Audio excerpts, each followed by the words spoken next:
Okay. Thanks, Clone, for...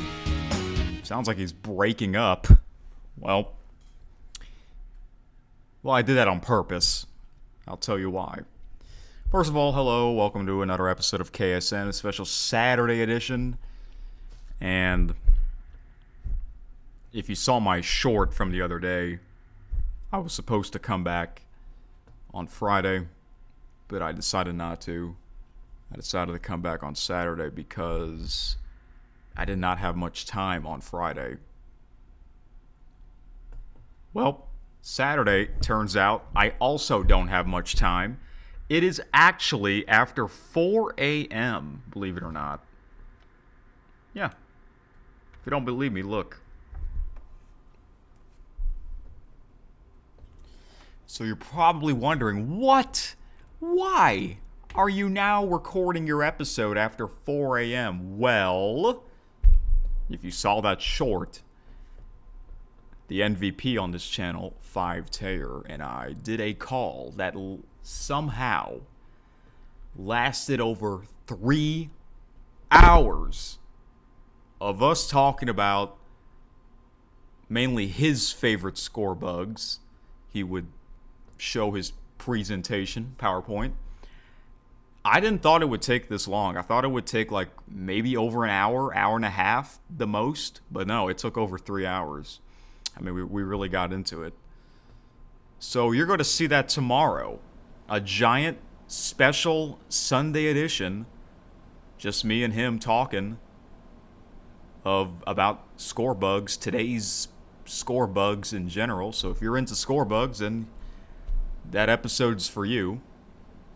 This episode on Saturday is me previewing Memorial Day weekend, which I think is one of the biggest sports weekends of the calendar year. The biggest sports weekend where the NFL isn't involved. Okay. So, yeah. Am I tired? I kind of am, but I still want to do this episode. I just got to move at a faster pace. Will I use the clock? No. No clock on Saturday. I'll keep my word on that. No clock on Saturday, even though I probably should use it. But that's okay. All right. So, I have a lot to talk about. In fact, I have a list of things to talk about.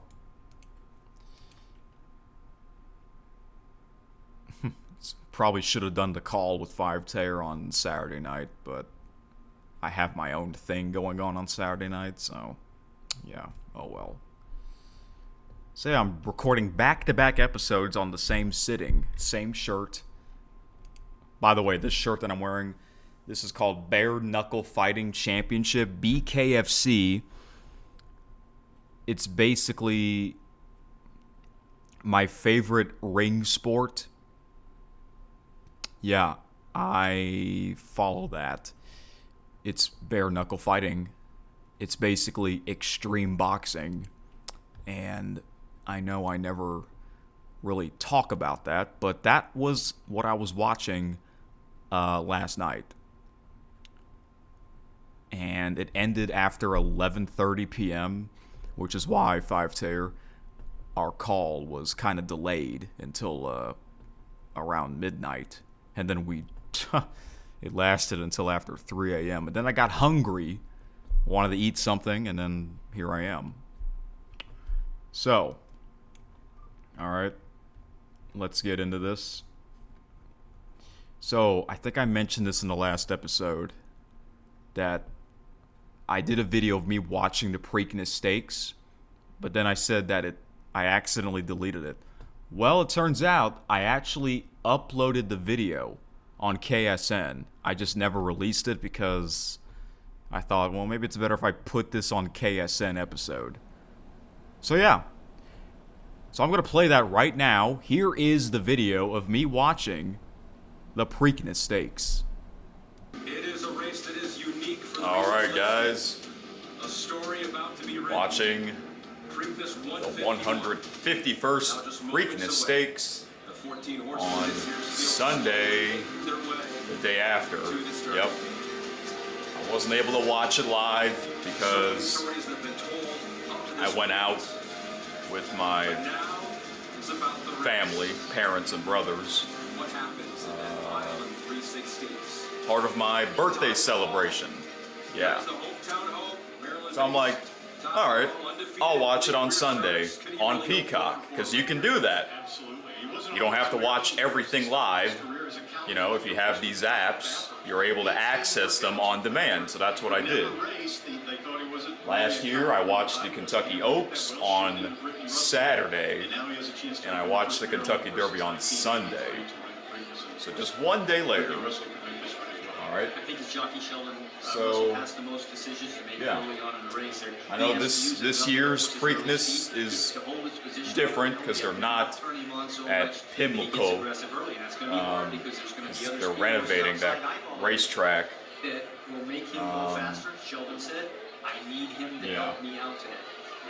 So the horse that I would like to see to win is number 1, Taj Mahal. Why? Well, the Kentucky Derby, the winning trainer was a female. Let's see if the same thing can happen in the Preakness. There has never been a female trainer winning the Preakness. So that would be awesome. And I heard that this is like at her hometown. This is like her home race course, so that would be awesome. So yeah, I'd like to see number 1 Taj Mahal to win it. Great White, number 13. That is the big ass horse that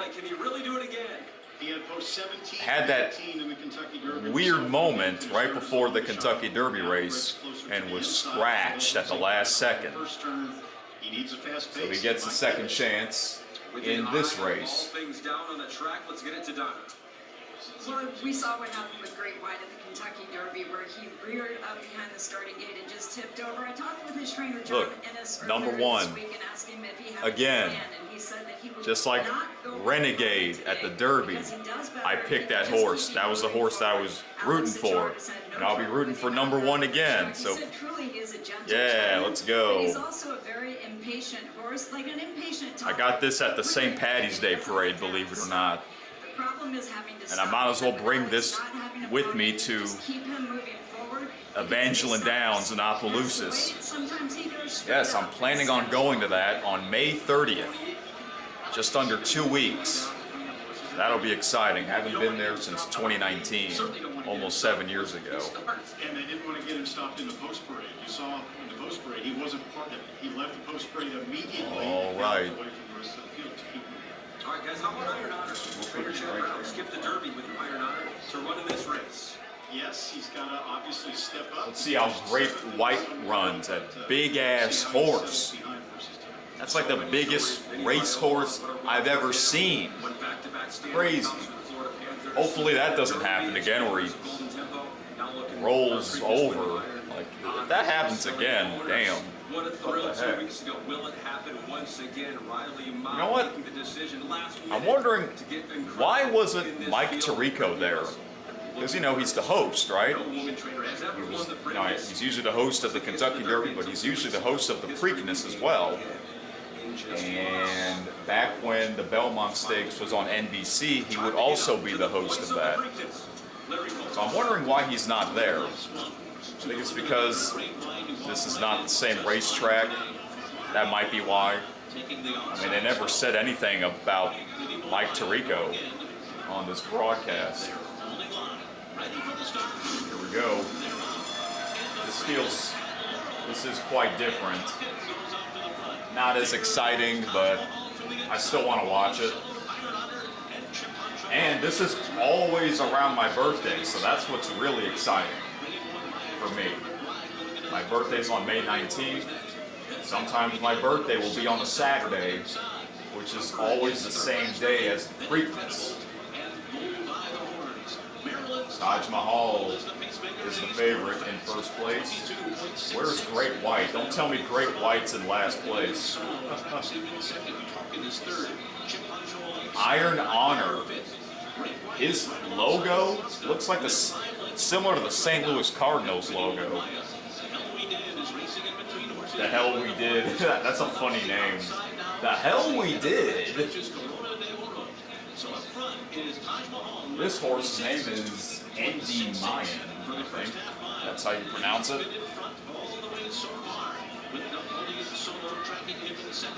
Yeah, you can't have people on the infield. So it's more of a quieter Preakness, not as many people.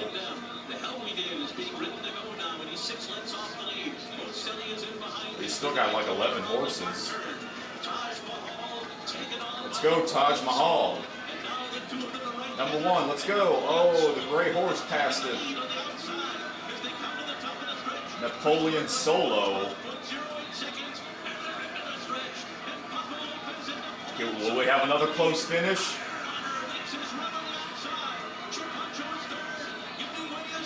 Oh man, Taj Mahal is falling behind. We might have a close finish. We're gonna have a gray horse? Wow.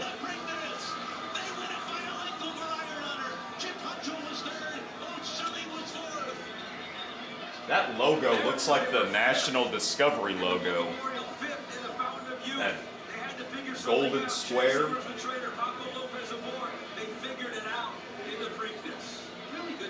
It's more like a dark gray horse, but you don't see many horses that color. Napoleon Solo. Someone picked that horse to win. I think Randy Moss. I think Randy Moss picked that horse to win. One thing you didn't know about Napoleon Solo, you knew about his talent, you knew about his speed, you knew he would probably run back to his best form. You didn't know if he was beaten to the lead by Taj Mahal, how well he would settle. It was a fast pace, but he settled well in second, flew to the lead at the top of the stretch, and had I think that's the same outrider. It's a female outrider, I believe. Today, because they were running at him at the end, but at a mile and 3/16 he was there. Taj Mahal, as expected, to the lead. Didn't ever really settle, mostly because Napoleon Solo was right there pressing him eyeball to eyeball. But Napoleon Solo answered the question. Hey there, brother. What's you're back. You're watching so many horse races. Yeah, I know. I just now watched this. This yesterday?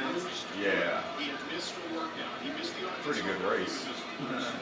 They ran him in the wood anyway, hoping he could get enough points to Dark run gray. They decided to skip that What's his point. name? Napoleon Solo. Great Yeah. workouts leading up to the Preakness, and he came through.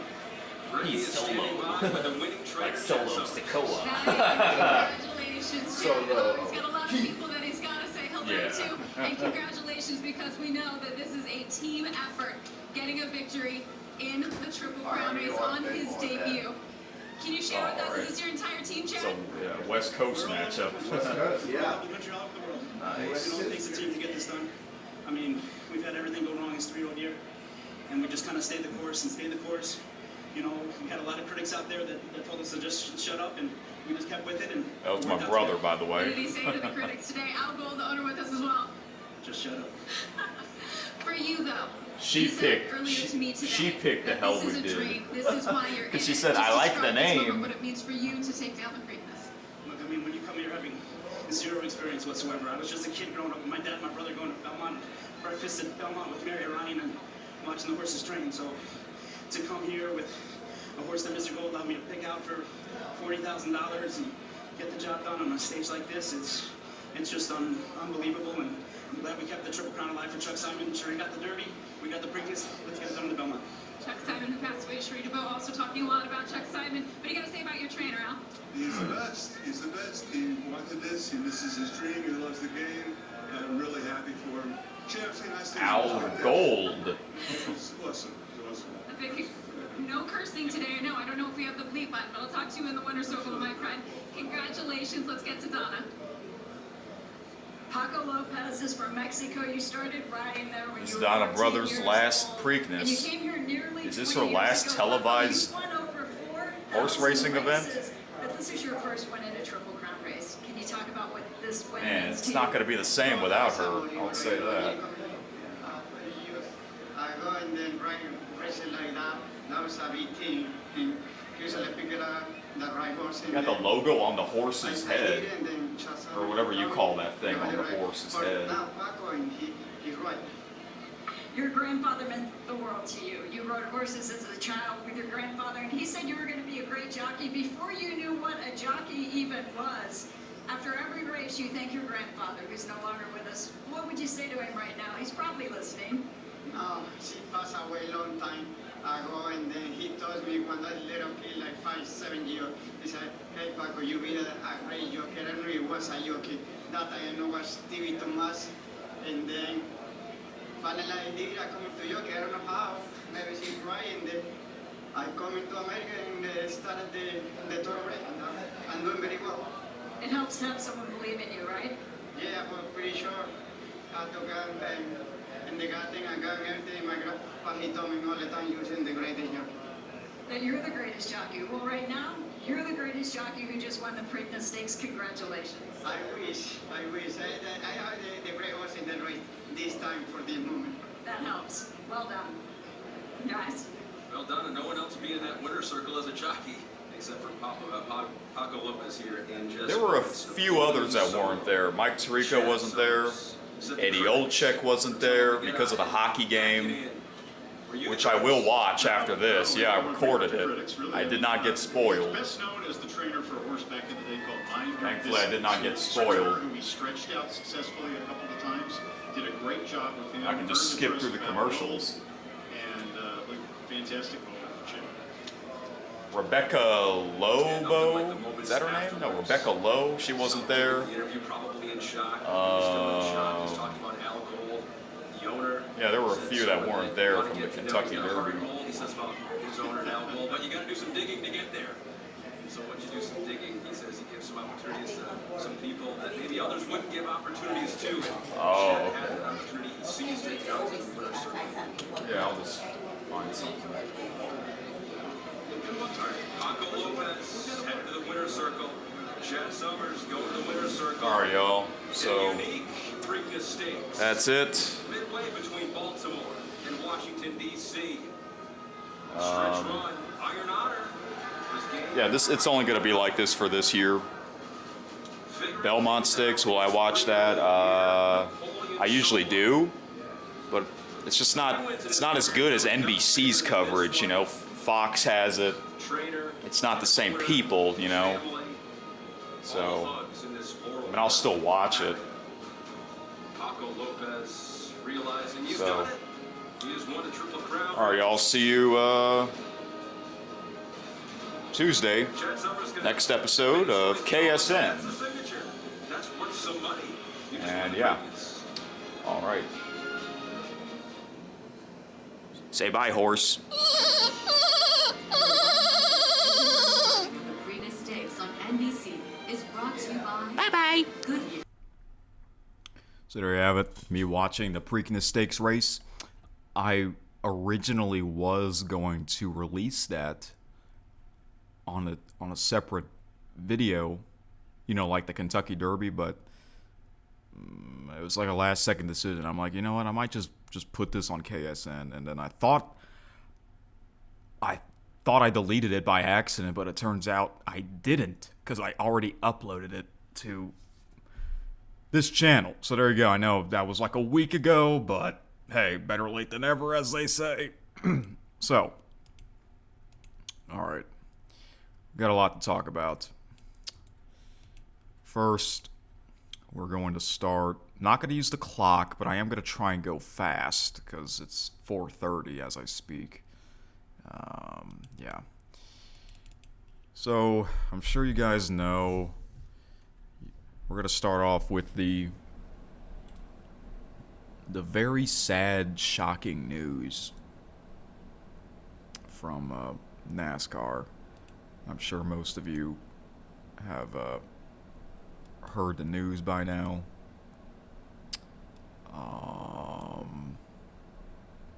If I can find it. Yeah, I'm sure most of you have heard the news by now, whether if you're a NASCAR fan or not. Kyle Busch passed away. I mean, holy, you know what? I cannot believe this. So you're probably wondering, how did I find out? I found out on SportsCenter with Jay Onrait on TSN.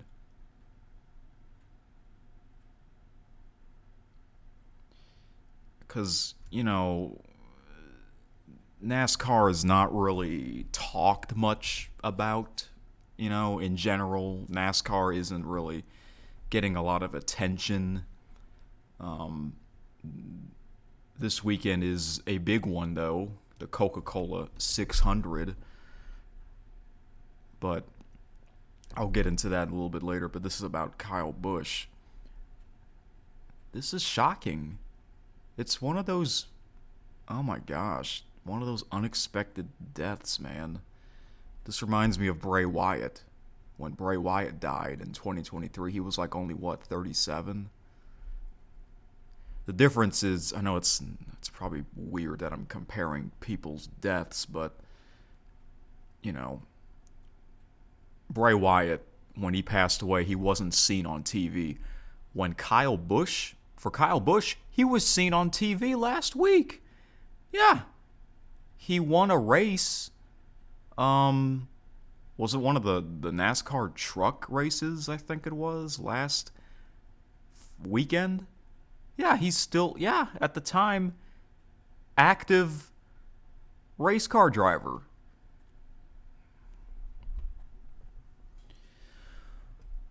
Oh my gosh, this is,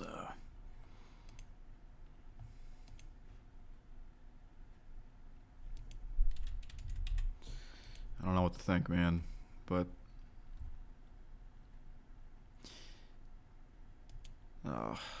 it's just crazy. So he was hospitalized due to a severe illness, and then unfortunately the illness killed him. So I looked him up to see if there's any like more details. And I'm looking, it says 911 call.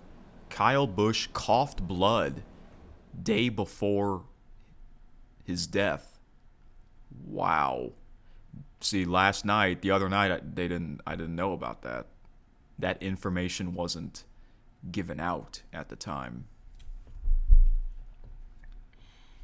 That's not good. When you're coughing blood, that's not good at all. But I wonder what caused that to happen. He was only 41. Active race car driver. Kyle Busch is a big time NASCAR name. Whether you like him or not. This is just unbelievable. There are no words. He just turned 41. I believe I mentioned his birthday earlier this month. You know, because I usually do the birthdays.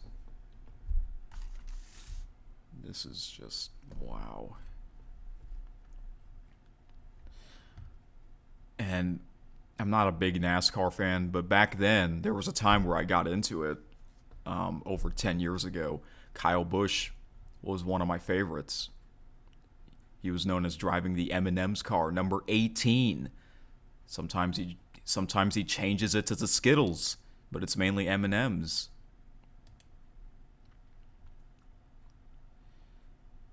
So I'm reading his Wikipedia page.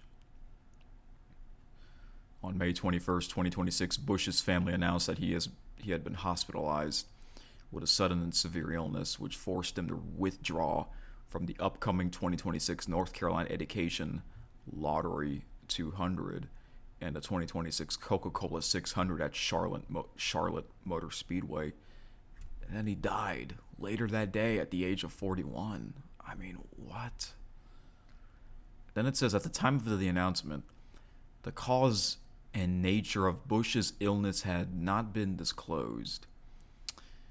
He had been dealing with a sinus cold during the Cup Series race at Watkins Glen International on May the 10th. On May 16th, he said that he was still experiencing symptoms and described his cough as substantial. The Associated Press reported that Busch became unresponsive on May 20th while testing in Chevrolet's driver in the loop simulator at the GM Technical Center in Concord, North Carolina, and was taken to the hospital. Reports based on a 911 call stated that he had been having difficulty breathing and was coughing up blood. Oh my goodness gracious.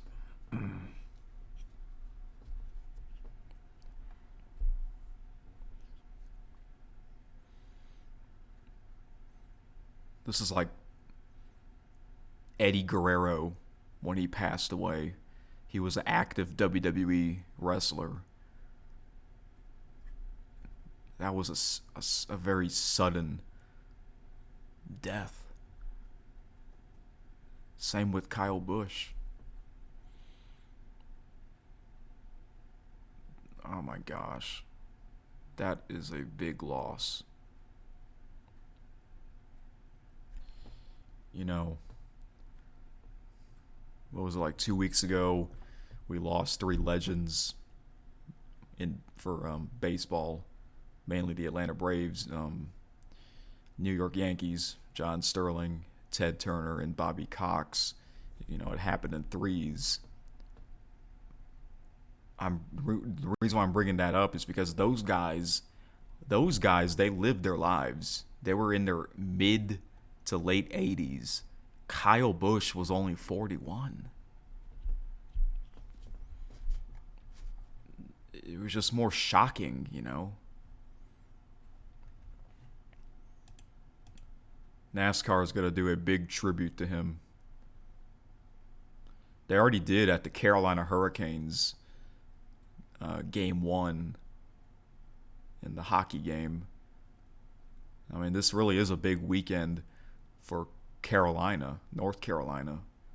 Got the Carolina Hurricanes in the playoffs, in the Eastern Conference Final, and of course the Coca-Cola 600. And I remember Kyle's older brother, Kurt Busch, was also an active, is also a former race car driver. He's even older than Kyle. I can't imagine him and the entire Busch family. It's just,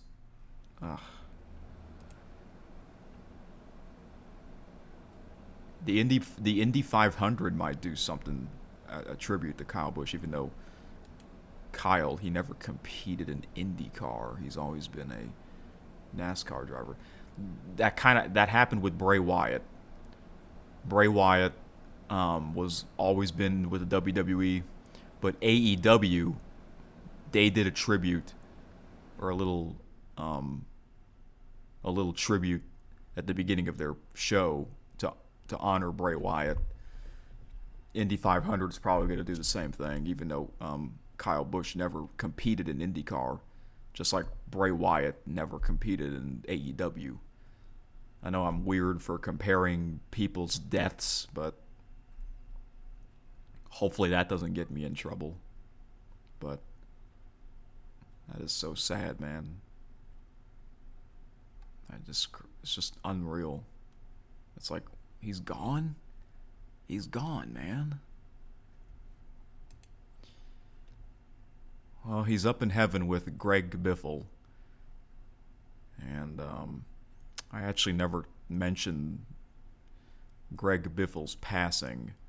I think it's because I found that out later instead of right away.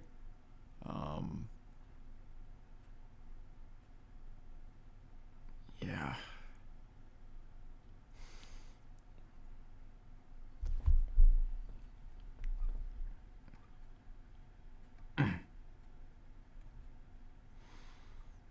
I just don't know what to say other than rest in peace, man. That's just sad as hell. I've always, back then I watched NASCAR. Kyle Busch was one of my favorites. I liked the M&M's car. M&M's is well-known brand, man.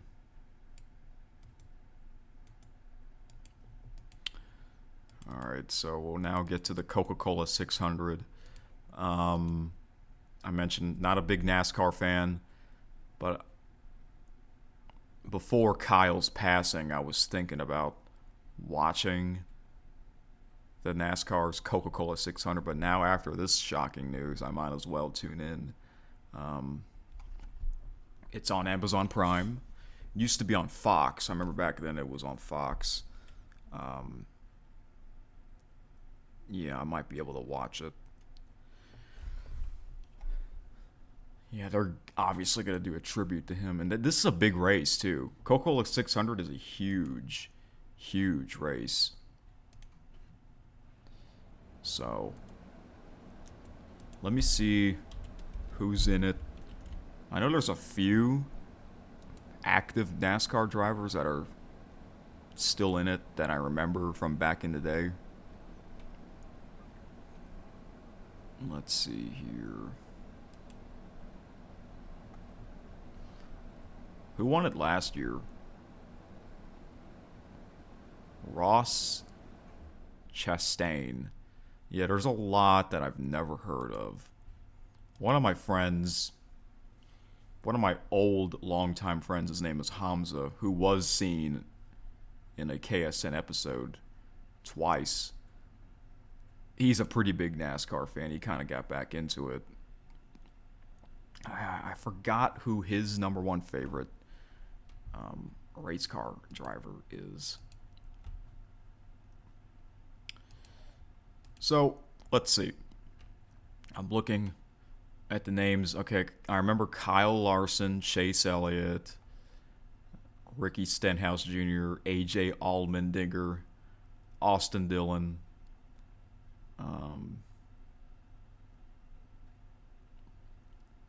Let's see. Brad Keselowski? Wait, he's still competing?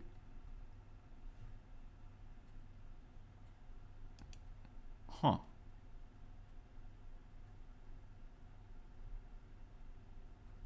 Oh, wait, I'm looking at...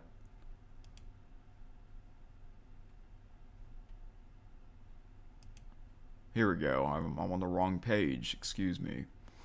So it's on Amazon Prime.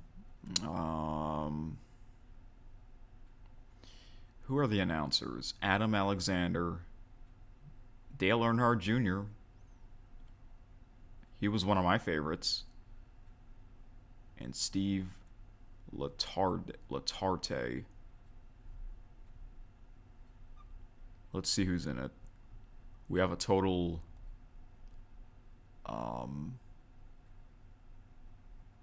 how many do we have? 39.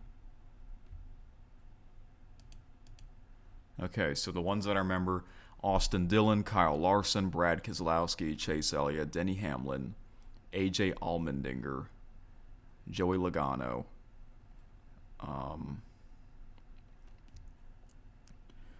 Ricky Stenhouse Jr.,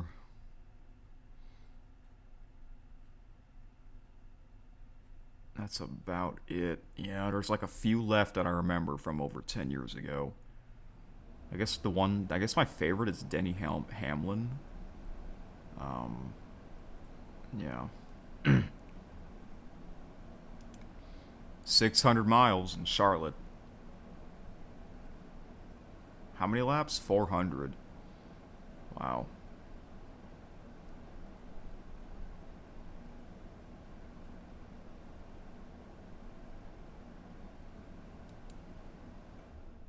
All right. Now to the Indianapolis 500. That's on Sunday, tomorrow. Sunday is a huge day for race car racing. It's always the Sunday before Memorial Day.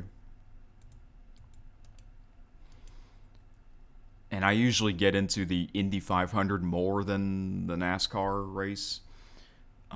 This is really like the only IndyCar race I watch because it's of its history, you know.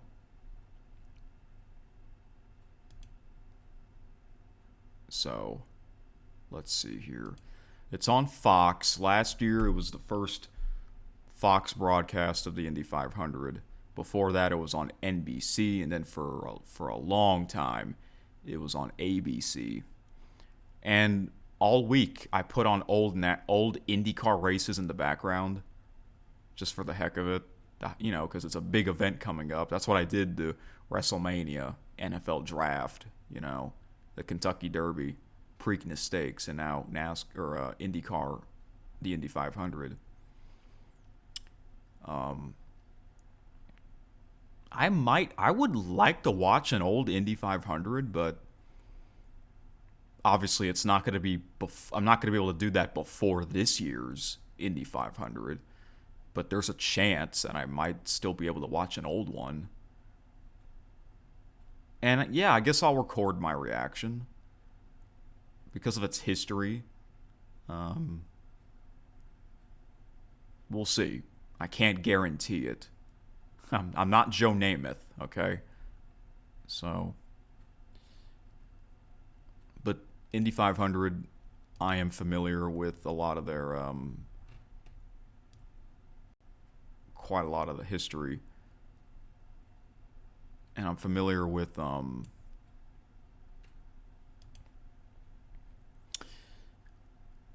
of the race car drivers. So let's take a look here. So last year, Alex Palou won it from Spain. This year, it's the 110th running of the Indianapolis 500. The Indy 500 is just as old as the CFL's Grey Cup. This year, CFL's what, 113? Grey Cup? Wow. So yeah. I've always liked the coverage. ABC did a great job, NBC did a great job, and I enjoyed Fox. So, it's always exciting. It's actually on my father's birthday. My father's birthday is tomorrow, so I might as well watch it with him. I'll try to watch it live. I'll try not to miss the beginning. Comes on after 11 a.m. Central, but they usually have like a pretty long ceremony, so the race may not get underway until like after 11:30 a.m. Central Time. And yeah. Who are the announcers? Will Buxton, James Hinchcliffe, and Townsend Bell. Yeah, I've never heard of those guys. Well, I mean, I heard them. I'm sure I assume they were the announcers from last year, but like I'm just not familiar with those people. So, but Chris Myers, I believe, is the host of the pregame show. Chris Myers has always been the host of Fox's NASCAR coverage. I think last year, didn't they have like a long rain delay and they were able to finish it before sunset? Because the track does not have lights. That's why the race is always during the daytime.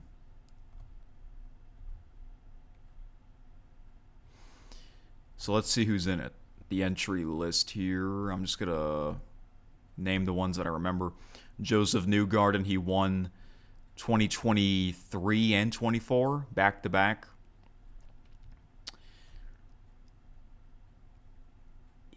Wow. Helio Castroneves.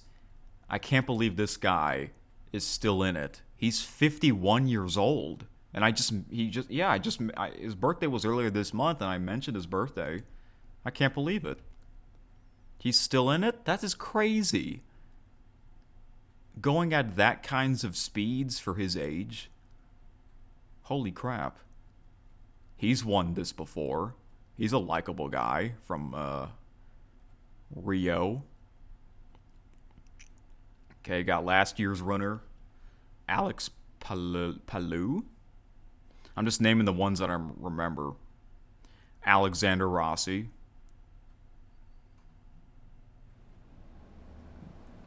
I think I've heard of Will Power from Australia. Ryan Hunter-Reay. I remember him. He won this before. Ed Carpenter. Yeah, Ed, he's been doing this for a long time.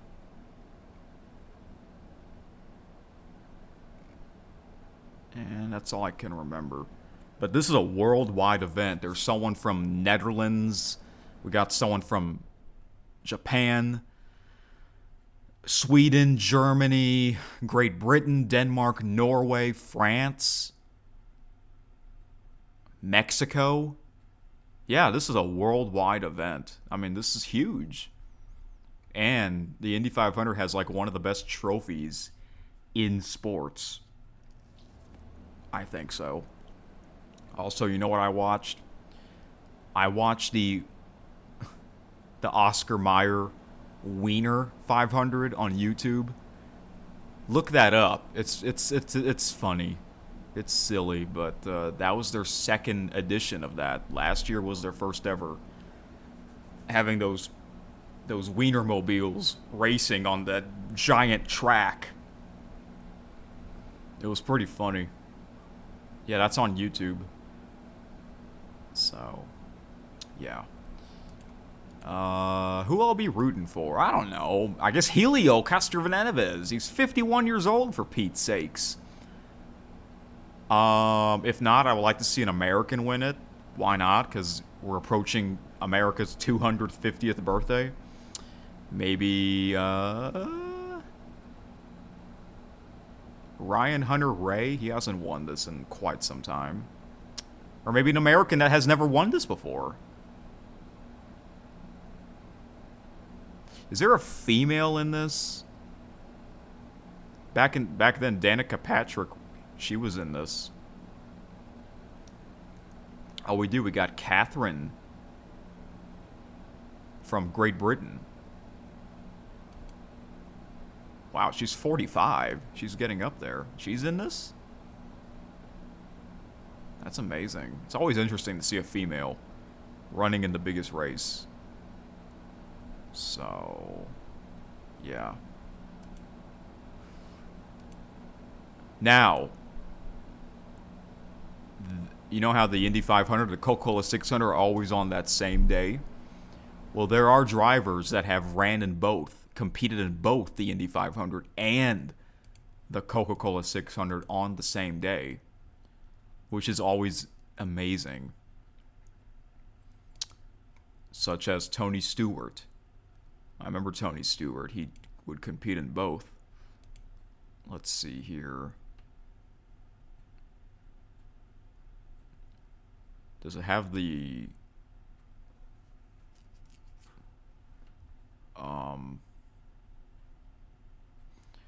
Okay, it has the results of the people, the racers that ran in both the Indy 500 and a Coca-Cola 600 on the same day. Wait a minute, Catherine is going to be in both?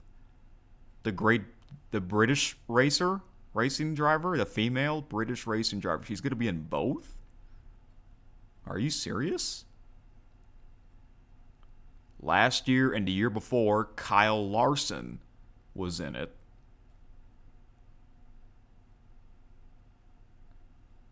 And then before that, it was Kurt Busch in 2014. Yeah. So yeah, not every year this happens, but whenever it happens, it's interesting. The only way this can ruin it is if the Indy 500 is in a rain delay. And you're not going to have much time to fly from Indianapolis to Charlotte. Basically, you need to get on a helicopter. Tony Stewart did both. Wow.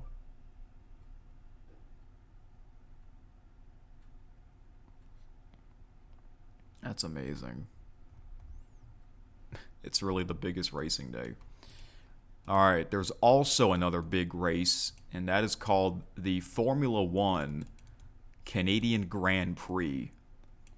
And I am actually interested in watching this because it's in Canada. I have TSN and Sportsnet, the Canadian sports channels, and I love watching their sports highlight show, especially TSN's, and they would talk about it, the upcoming Formula One Grand Prix, Canadian Grand Prix. So it used to be,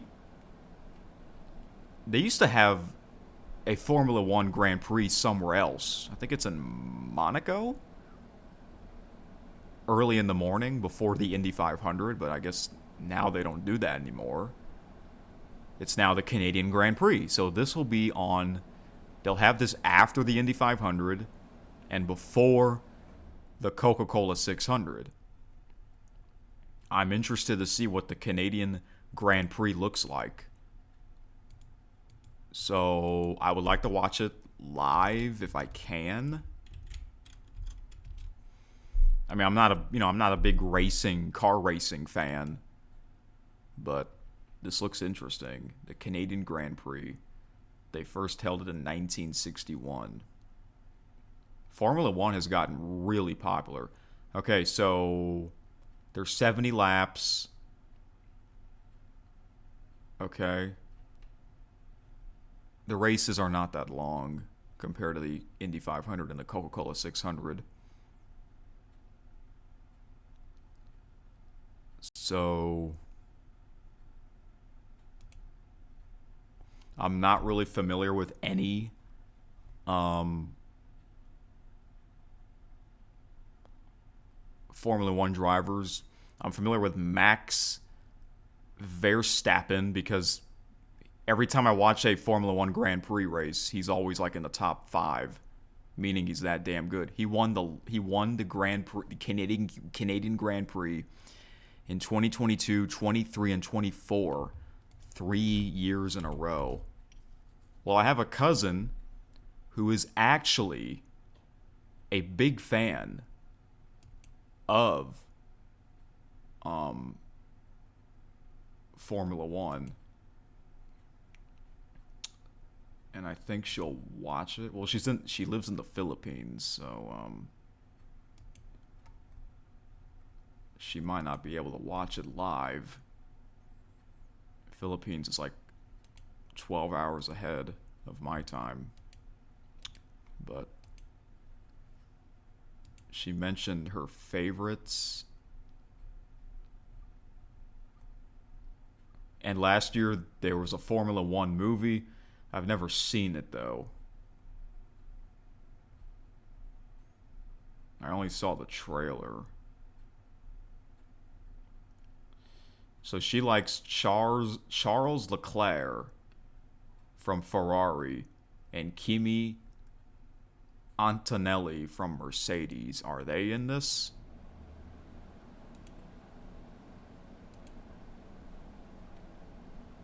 I don't know if they're in this or not.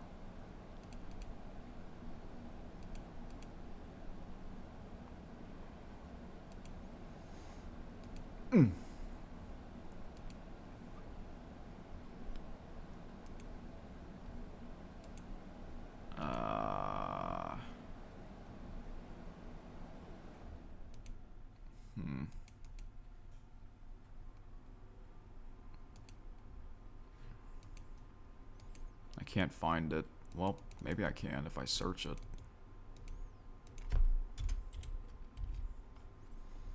Let's see who's in it. Yeah, this one does not have as many racers as Indy 500, but this is worldwide. There is no one from the USA competing in the Canadian Grand Prix. We only got one Canadian in the Grand Prix. His name is Lance Stroll.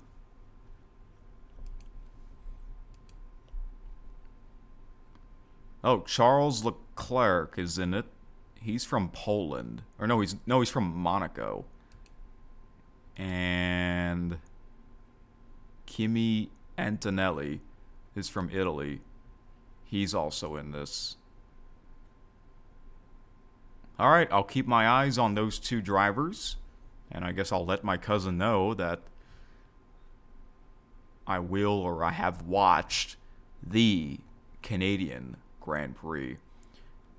It's because, they're going to show this on TSN. I don't know if TSN will have their own broadcast, because whenever I watch a Formula One race, it's usually the Sky Sports broadcast. Guess I'll have to see. So yeah, international race. Speaking of international, this weekend is the beginning of the French Open. That's right, Roland Garros will get underway on Sunday. It's the second Grand Slam tournament of the year. It's funny because the Australian Open ended 4 months ago. I know, it's always like that. They have a 4-month gap in between the first two Grand Slams. And then the third Grand Slam is Wimbledon. That's coming up in about a little over a month. Not much time in between the French Open and the Wimbledon championships. But the French Open is this Sunday. It'll begin on Sunday. All right. And no Carlos Alcaraz. I mentioned that in the last episode. No Carlos Alcaraz. He will not be in the French Open, as well as the Wimbledon Championships, and that's a big that's huge because he's one of the best players. So that means Yannick Sinner is perhaps a big favorite in the French Open. Last year, the French Open was on TNT Sports for the first time, and I enjoyed their coverage. The French Open is, I would say, it's my least favorite Grand Slam out of the four. But my brother, who likes to play tennis, he says he likes the French Open the most out of the four Grand Slams. He says the French Open is his number one favorite Grand Slam. So let me look at the first round matches. We'll do the men's side first. I mean, there's hardly any upsets on the women or on the men's side. There's usually more upsets on the women's side in the first round, which is why I find women's tennis more interesting. Novak Djokovic will be playing on Sunday. He's going to go for his 25th career Grand Slam. And, he just turned 39. Well, you'll hear me talk about the birthdays later. He just turned 39. His birthday was on May 22nd. Okay.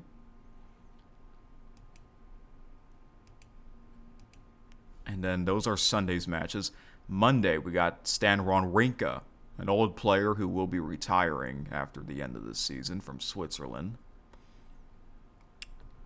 What else here?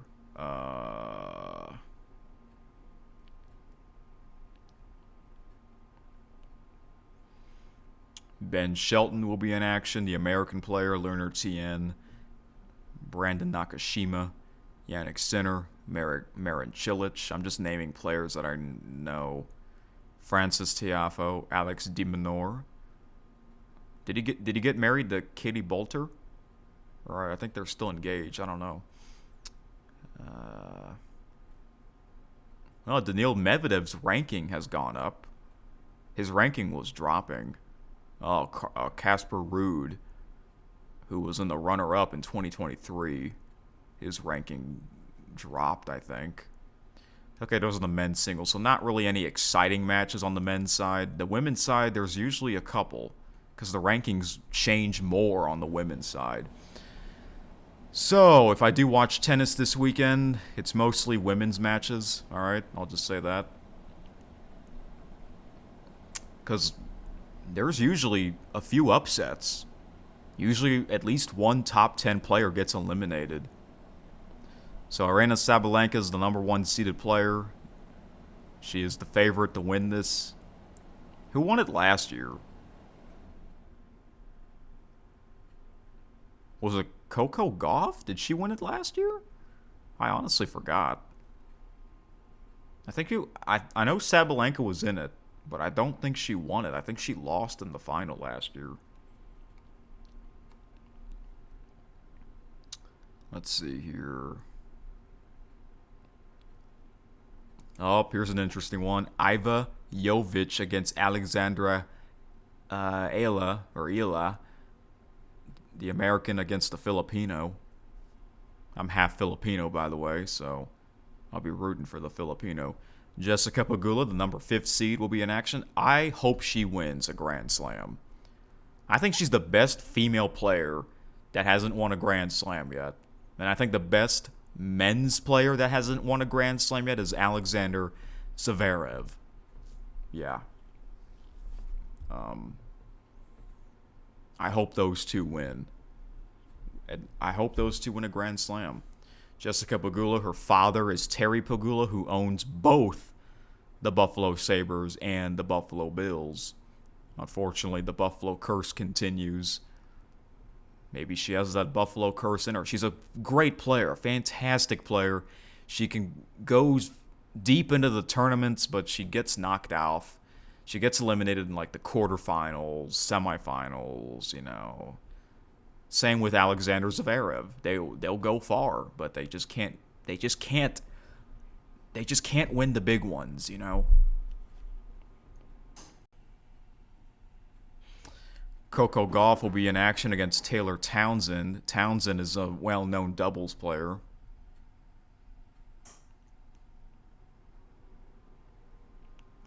Okay, those are Sunday's matches. Let's go to... Oh, no, that's Monday. Excuse me. Let me go to... Those were Monday's matches. Sorry. Thought those were Sundays. Now, okay, this is Sunday's matches. I'm just looking, scrolling through. Not really any exciting ones.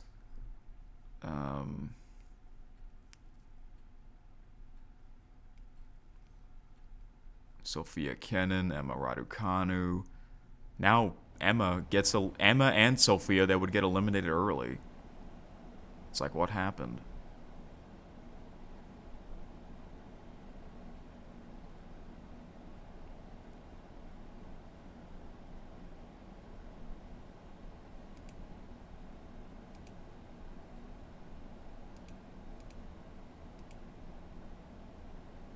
What about Amanda Anisimova? Is she in this? Oh, she is. Okay. All right. Yeah. So I'll be rooting for Alexander Zverev on the men's side and Jessica Pegula on the women's side. I would like to see Novak make history. That would be insane. I mean, hey, he beat Jannik Sinner at the Australian Open. He did. But then he had to face Carlos Alcaraz in the finals. So, we'll see what happens. It'll be interesting. I might not watch much of it because it's the beginning of the tournament. I usually watch more of it the second half of the tournament. All right, now to the NBA and NHL playoffs, because every night there's a playoff game from each league down to the final 4 teams. Let's go back to, let's see here.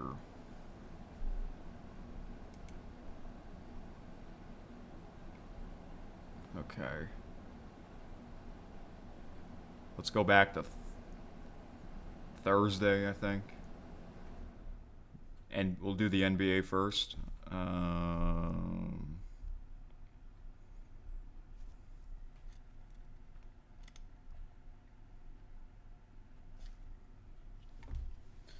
So Wednesday, Game 2, Oklahoma City Thunder got revenge on the San Antonio Spurs. 122 to 113. They tied the series 2 games to 2, or 1 piece. Thursday, after the New York Knicks made a huge comeback in Game 1. This time they were able to win the game without being behind by a lot of points against the Cleveland Cavaliers. 109-93. They are now up 2-0. Man, I wonder how Cavs fans feel about that, because it really could have been 1-1. Series tied 1-1. And then last night, the game that happened, Game 3, the Thunder beat the Spurs on the road 123-108. That was kind of surprising. My question is, the Spurs game, the game was in San Antonio. Why were the fans wearing different colored t-shirts, like sections of the arena? What is that all about? They've done this before, and they did it again. I don't understand that. What is that all about? Did they have they always done that? Or is this like a new thing that has become like a weekly tradition? And for the Oklahoma City Thunder, what was it, like Game 1? Every fan wore a blue shirt. And then Game 2, half the fans wore white, half the fans wore blue. What is that all about? Okay. I don't know the story behind that, because I'm not a big NBA fan. I feel like only big NBA fans know this story, but it's kind of weird. I don't think the NHL does any of that stuff. So the game tonight on ABC, Game 3, Knicks at Cavaliers. Must win for the Knicks. Must win for the Cavaliers. And tomorrow night, Monday night, on NBC, Thunder at the Spurs. So must win for the Spurs, I believe. All right. And I noticed that they're not doing the 2 days off when they're traveling. I wonder why. Because they kind of did that in the first 2 playoff rounds, but I guess they don't want to do that again, and they don't want to do that again in the semifinal round or the conference final round. You know, they only get 1 day off when they're traveling instead of 2. I wonder why that is. Anyways, I still think I can still see the Thunder Spurs go 7 games, but I'm confident the Knicks will win their Eastern Conference series. I hope the Knicks go all the way, because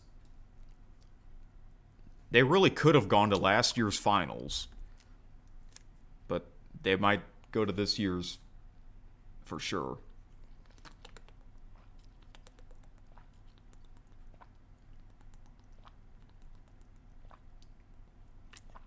So, I feel like this has to be the New York Knicks' year. I hope they go all the way. They haven't won it since 1973. It's a long time ago. All right. But I think the NBA Finals will be interesting. I would like to see Spurs-Knicks final. It would be pretty awesome to see New York Knicks against Victor Wembanyama. It would be awesome, actually. Now to the NHL playoffs, or I should just say the Stanley Cup playoffs, right? So I'll do the same thing.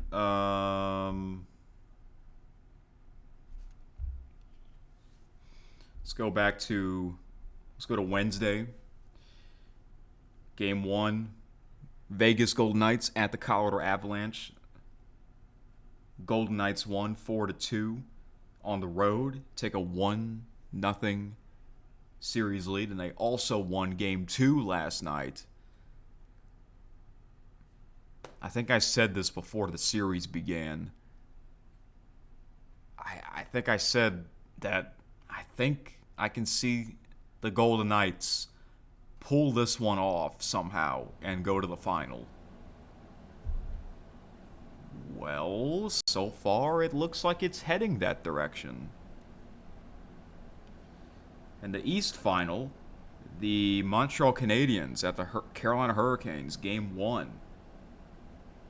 The Hurricanes had 11 days off. They haven't played in 11 days. Isn't that crazy? And they lost by 4 goals. However, I remember watching the highlights. They scored two goals in the first period. In the first minute of the first period. How on earth does that happen? And remember, the Montreal Canadiens won 2 close Game 7s on the road.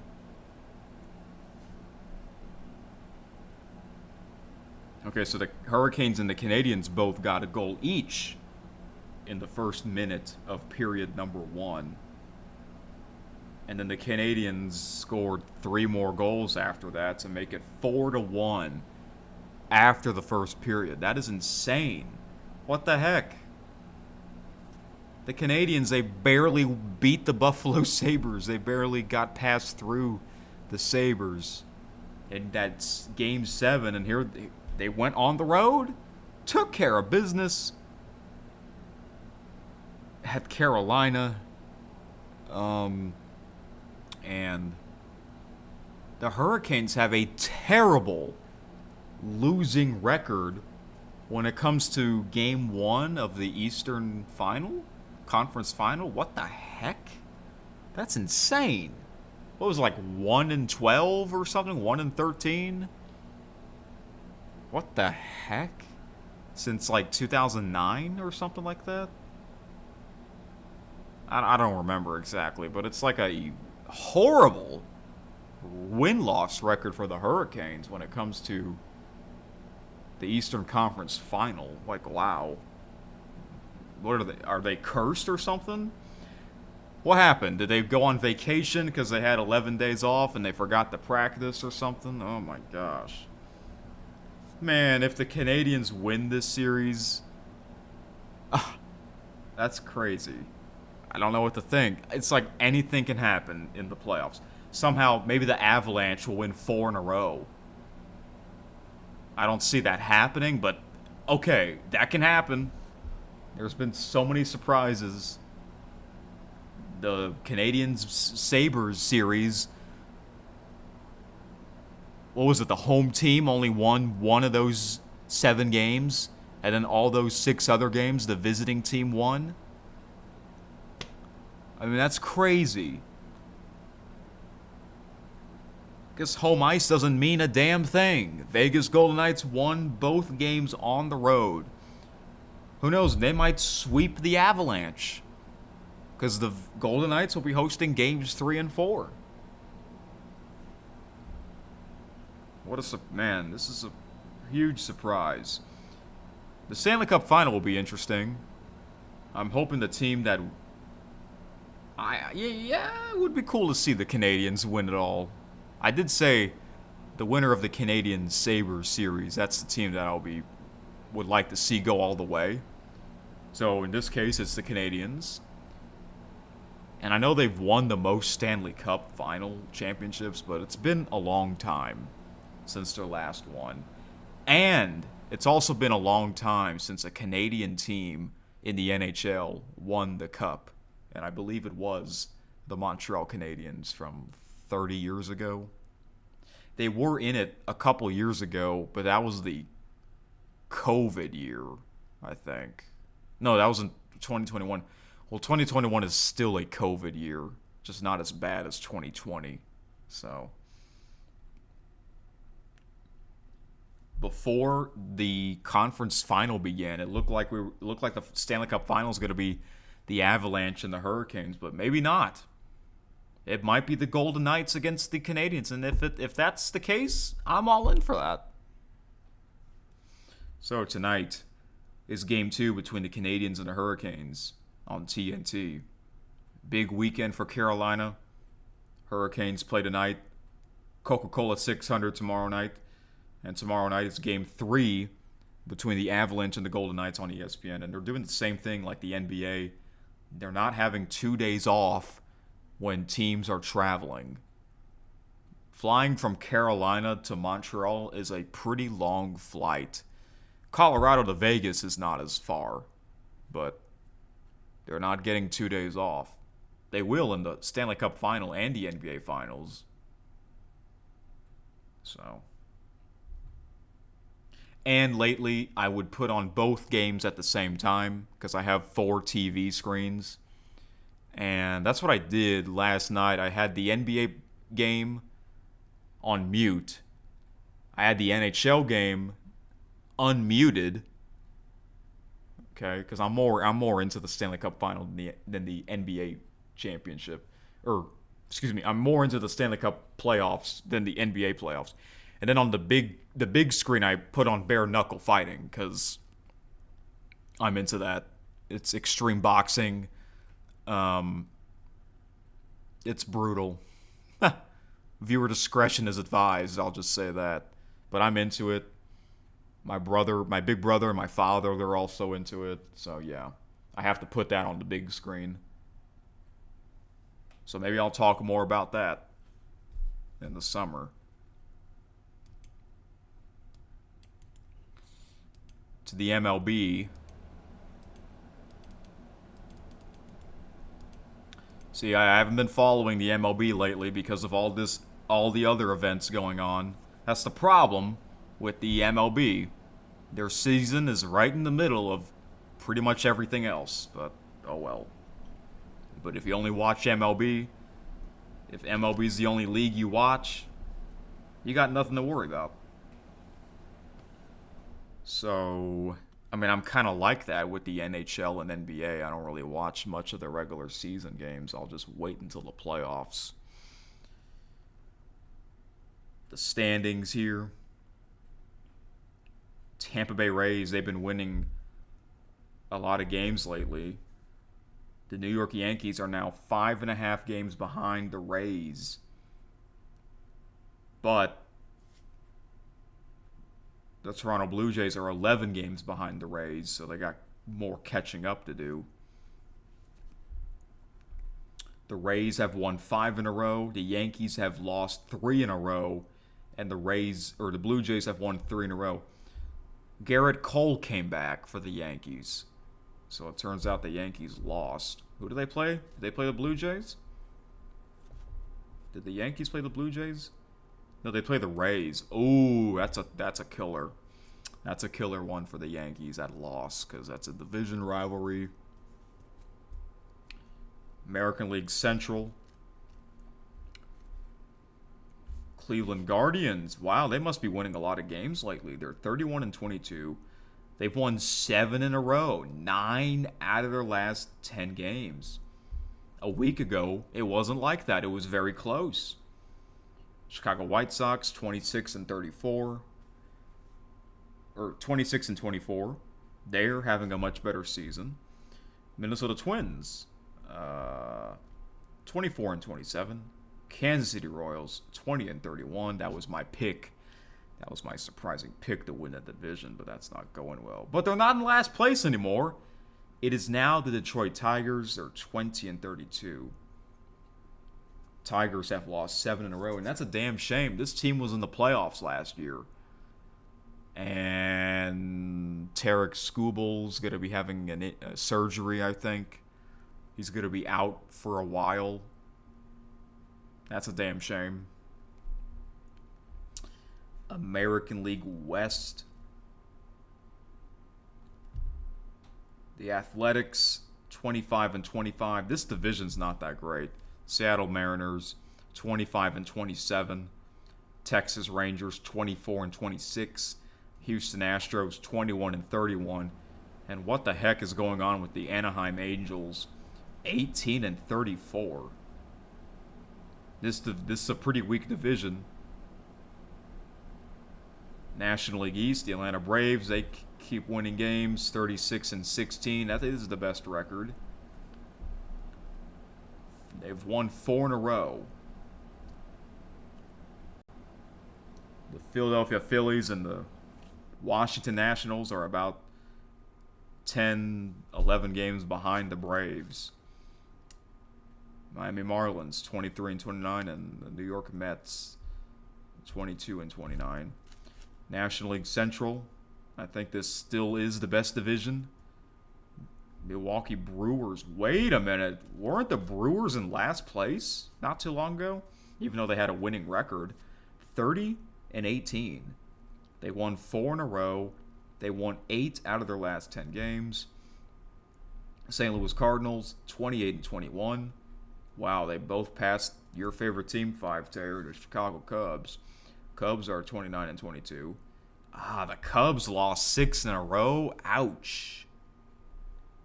The Cubs were on a big winning streak. Now they're on a losing streak. It's funny how this can happen. A team will get red hot for like a week, and then the next week they lose a lot of games. Cincinnati Reds 26-24, Pittsburgh Pirates 26-25. I really want to see Paul Skeens in the postseason. The Pirates, when's the last time they were in the postseason? Do they have the longest drought playoff appearance? The Pirates? They probably do.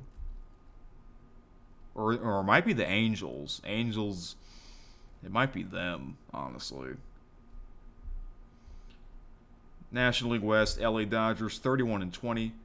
San Diego Padres are right behind them. They're 30-30. Or 30-20. Did I say LA Dodgers 31-30? I meant to say 31-20. Arizona Diamondbacks 26-24. San Francisco Giants 20-31, and the Colorado Rockies 20-32.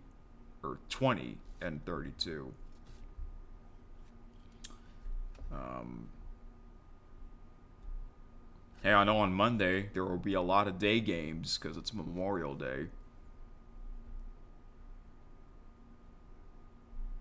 It's basically like another Sunday, kind of.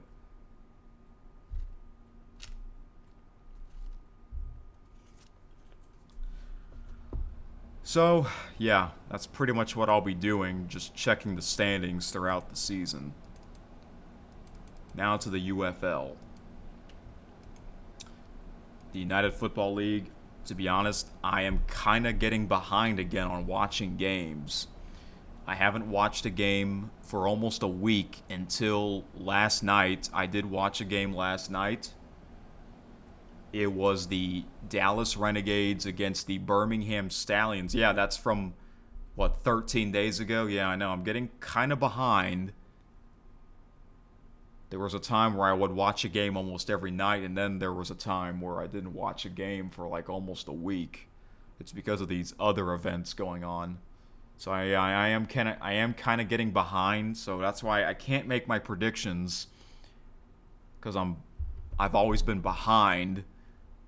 I've never been all caught up. But I might watch 2 UFL games today, tomorrow, and Monday. I think I need to do that, so that way I can be closer to being all caught up. Yeah, because remember, I have every game recorded. I might as well watch every game. And I never got spoiled. I am glad I never got spoiled. But that game between the Renegades and the Stallions, that was something. It was more of a must-win for the Stallions, I want to say. It was a close, low-scoring game. And it looked like at the end of the game, it looked like the Renegades were going to win. They got, they were going to kick the game-winning field goal, and it was tipped. It was tipped. No good. Game win in the overtime. And I'm glad that they changed that rule where a penalty doesn't determine the winning and losing team. Yeah, thanks to Mike Rapole. What an awesome owner. The overtime rule, I mean, I guess it is kind of cool where they do those 2-point tries. I really don't like it in college football. I'll say that. I do prefer the UFL version. I wonder if they'll have those same overtime rules in the playoffs and the championship game. I kind of hope not, because I'd rather have them like starting a new game, kind of like the NFL's playoff overtime rule. They're basically starting a new game. I hope it's like that for the UFL playoffs. So, and it's so cool. You get to hear the coaches talk, the officials talk, the command center talk, Mike Pereira and Dean Blandino. Is it Dean or Dan? I forgot. I think it's Dean. I might be wrong, but you know who I'm talking about. It's so cool. The NFL doesn't do any of that stuff. That's why the UFL is so cool. It's probably the coolest league ever, in my opinion. I think it's now my number one favorite. CFL's coming up. I'll talk more about that next week or the week after. I know it starts on June the 4th. So that is coming up pretty soon. But yeah, I got some catching up to do for the UFL. We'll stay with football, college football. Big news for me, because, I live near Louisiana State University, LSU campus. The former LSU head coach, Ed Orgeron, will return to LSU football. He will reunite with Lane Kiffin. Him and Kiffin used to be at Ole Miss and USC. So that's awesome. He is going to be a special assistant for defense and recruiting at LSU. So that's his role. And I do remember Ed Orgeron being the LSU football head coach. And he was a very likable guy. He had that voice. Go Tigers, He had that voice because, he's Cajun. He fits right in with LSU.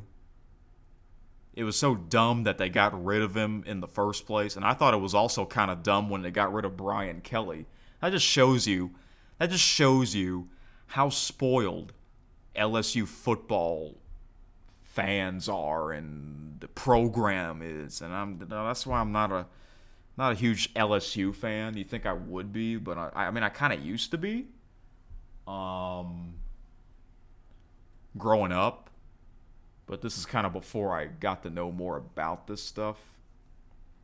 And they have like the most obnoxious fans. It's like their fans are drunk, But I'll root for them. I hope they have a successful season. I wish Lane Kiffin well. It's crazy that he left Ole Miss, the team that went to the college football playoff. You know what I'm saying? Holy crap. So yeah, it'll be interesting. The Lane Kiffin era for LSU football. It's just now college football. It's not just college football. College sports in general is kind of weird now because of these players getting paid. I get why they're getting paid, but it's just like... And then you got the NIL, transfer portal. Everyone's a free agent. Like, what? That's not what college sports was before all this stuff exists, At least it's... yeah, it's still entertaining. The games are still entertaining. At least they're not changing rules, unlike the CFL. But just a lot of drama. A lot of drama behind the scenes, All right. So let's go to pro wrestling, WWE. Apparently, I didn't know about this until the other night. Brock Lesnar returned to Monday Night Raw. And he went right after his WrestleMania opponent, Oba Femi.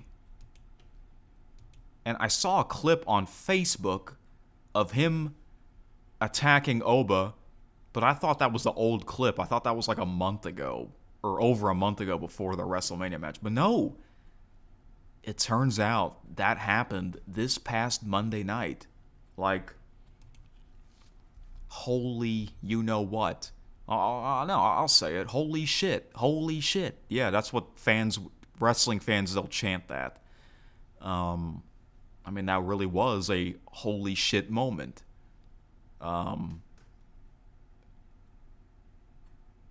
So it turns out Brock did a fake retirement. Because remember, after his match, after his loss against Oba Femi at WrestleMania, he took off his gloves and his boots, set them in the middle of the ring.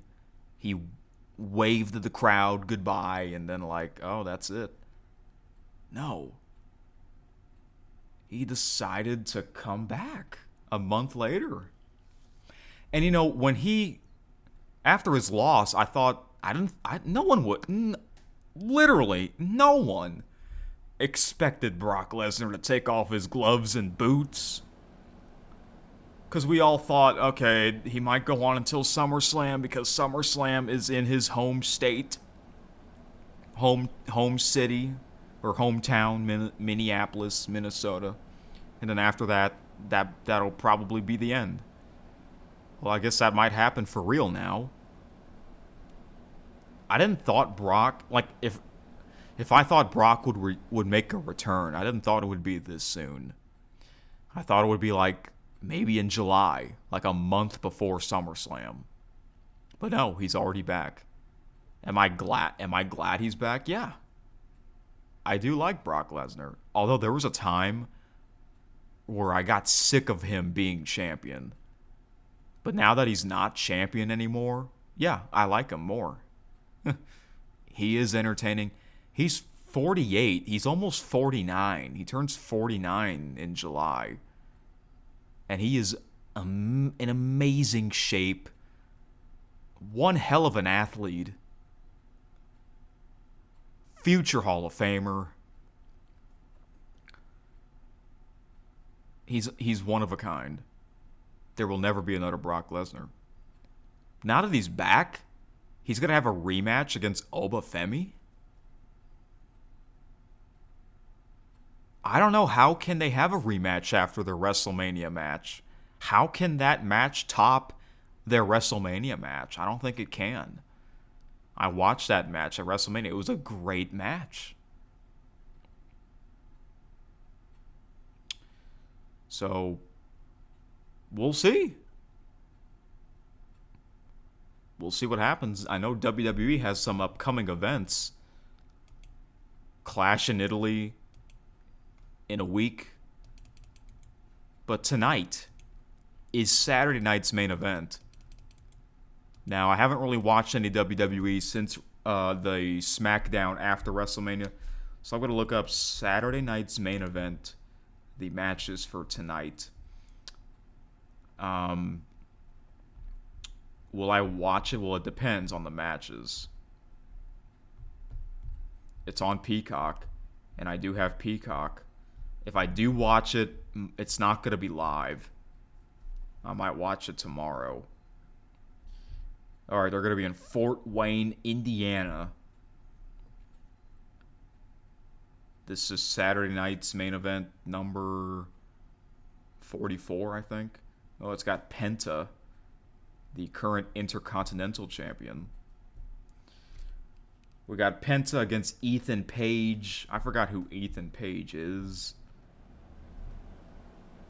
That's for the Intercontinental title. We got the Vision, Logan Paul and Austin Theory against the Street Profits, Angelo Dawkins and Montez Ford. Tag team match for the World Tag Team Championship. A 6-women tag team match. Rhea Ripley, Charlotte Flair, and Alexa Bliss versus Jade Cargill, Mitchin, and B-Fab. Another women's match.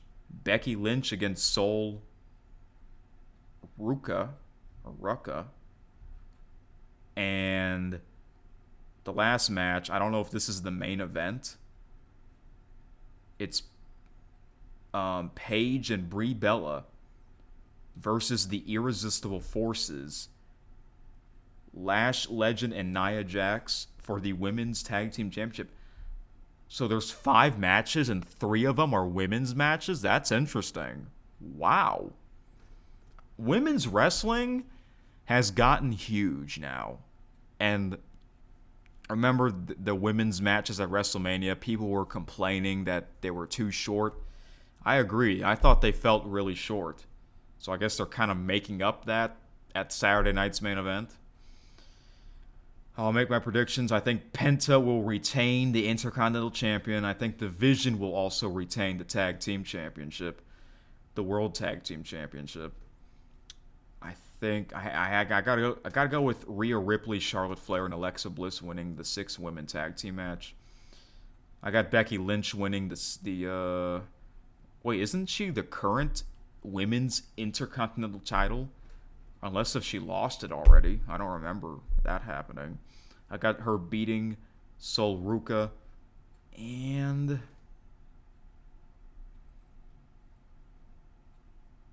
I guess I have Paige and Brie Bella retaining the Women's Tag Team Championship. Even though I'm not confident, though. I'm not confident with that pick. I can see the Irresistible Forces winning that title. I think if one title had to change hands, it's the Women's Tag Team Championship. I might watch it. If I do, I don't know. I might only watch the women's matches. So, yeah. Alright. Before I get to the birthdays, I want to play... So, this past weekend, my brother came over. You actually saw him a little moment towards the end of my video of me watching the Preakness Stakes. He does watch sports sometimes. He follows the WWE sometimes. He's into tennis. I mentioned earlier he likes watching the French Open. That's his favorite Grand Slam. He also follows the hockey, NHL playoffs. He also does that NHL fantasy draft, which he actually won his group. Big congrats to him. He's not into the NBA. He's into the NFL. He's not really into college sports. But basically, he's into tennis, WWE, NHL, and NFL. I think that's about it. So, I thought it would be cool if I did a recording of us talking a little bit about sports. However, it was on my phone. It wasn't a video, it was a voice recorder. That's right, a voice recorder of me and my brother talking sports. There's a few, but I'm only going to play this one recording. I'll play this first one that we did. It's not that long because I don't have much time to talk. It's almost 6 a.m. Can you believe that? So I'm going to play it from my phone. And we'll just go from there and see how that goes. This is us mainly talking about WWE. Here it is. So I have it on my phone. I'm just going to play the audio from the phone speaker close to the microphone. Hopefully it sounds okay. So we'll just see how this goes for the first time. If it doesn't sound good, oh well. Maybe the next time I do this, play a recording, voice recorder, might have to upload it. I'm sure it'll be better that way, but we'll try it like this first since I don't have much time. So here it is, me and my brother talking a little bit about WWE. This is it's under 9 minutes, but it might be shorter than that. Here it is. It's the RKO, he lands on his tailbone. And so Randy was like a tailbone thing. Like, he can't... he can do. He can still do his finisher. Yeah, he can still do Wow. 619. 619. Yeah, he can still do 619, and he can still flip and stuff and do all that. And he's 50. Yeah, he's still spry. He's still got it. Ray's in an incredible shape though. For a little man, yeah. Yeah. And you can't tell that he's that old because he still wears the I mask. think he does a ton of steroids. Who, Ray? Yeah. I mean, because sometimes he looks. I mean, And then, yeah, his son's pretty good. Dom. Oh man, he's Even great. though he's Dominic, much taller. Yeah, I think Dominic's awesome. Yeah. I saw his debut match, and it was terrible. He was really bad. Like, he was getting booed and all this. And now we would say in 5 years, I mean, Over the years, yeah. maybe a little He longer. became a heel. But now he's by far one of the best over people, period. I mean, everyone loves him. I remember he had short hair back then. Yeah, he looked like a fat kid. He was like Back then. He was like late teens. yeah, he just didn't look good. Now he's really come into his own. He does look like more of a wrestler. Yeah. And then he has a lot of tattoos. Yeah. Just like a lot of the other ones. Yeah. But R-Truth, he shaved his head? I did, yeah. On Killings. Yeah. Oh, man. But remember last year he left and then people they went crazy. And then he came back like a month later. But he's back. Yeah. Yeah, he's cool. I like R-Truth. R-Truth. You What's saw up? the New Day left. Did you read that? Yeah, but to me, ever since Big E's injury, they're not the New Day. Yeah, I agree. But Big E's really good on the pre-show. Yeah, he's great. I'd say the pre-show's really good now. Yeah, it's a lot of fun. You definitely want to watch it. You want to watch the pre-show. They're all I great. wish they would do more matches in the pre-show, but they said They used to do that. Yeah, they weren't going to do that anymore. I guess, But no, yeah, I like the pre-show. That's and the post-show is pretty cool. post-show is okay. Yeah. It's kind of too scripted. Did you like when they did the press conferences? I did, but when they were being asked real questions. But I don't like Sam Roberts was one of them. He asked some of the questions. Yeah, but so now they won't do it because they were asked some real hard hitting questions. They didn't want to answer it. That's why they're like, no, we're not gonna do that anymore. But I wish they would. I wish they would make it not so. Like, it feels so scripted now. It feels so like when they did the press conference, they would stay in their character.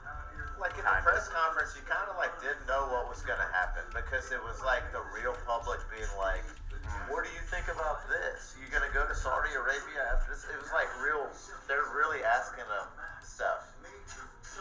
But now it's so kayfabe that they you know what I mean? I don't want to see Roman Reigns in character. I mean, I do. See, that's the thing. I do want to see him in character in the post show, but I don't want him being his real self. See, I don't really even know. I don't really know because I've seen it all sorts of ways. I've seen CM Punk be his real CM Punk self, and I like that because he's really authentic and stuff. I've seen Cody Rhodes be pretty authentic, where he's bleeding, being I have to be up here because they'll find me if I'm not up here. I think that's pretty cool. Wow. But I don't want them okay. Something I really didn't like is when right after WrestleMania 2. They have Roman Reigns on the post show. Yeah, they have. Yeah, I saw that. Great match, post show, all this stuff. He's immediately started talking about Backlash. Shut up. Save that for Monday night or it's SmackDown. Obvious ad, right? They're obviously plugging Backlash, and I'm like, dude. That's we're going straight to Backlash. And I get it, and you can hear him too. It's in the UFC when a guy fights and wins, he immediately calls out another challenge. I get it. Yeah. But it was just so stupid. I thought it was so dumb. It's oh, we're gonna run it back. And I'm like, Roman, shut up. Shut the hell up, Roman. But I think wrestling and the wrestlers, they're in a tough spot because I think people want them to be UFC fighters. Because of the persona. The company owns both of them. TKO. Yeah, TKO. Yeah.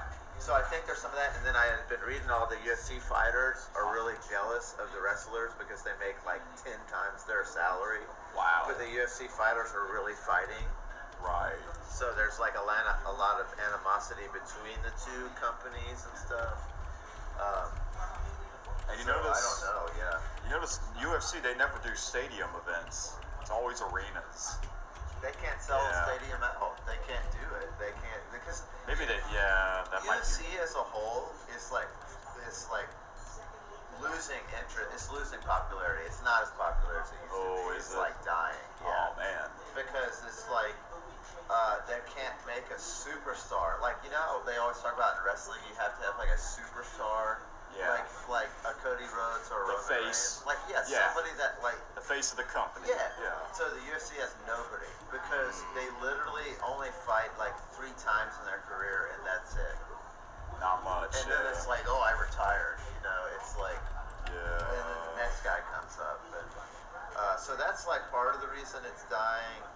Part of the reason is because like the guys, they don't get paid any money, so they don't want to Dang. fight in that anymore. I don't really blame them. Well, I don't either. But me, Dad, and Christopher, we love watching that bare knuckle fighting. It's like extreme boxing.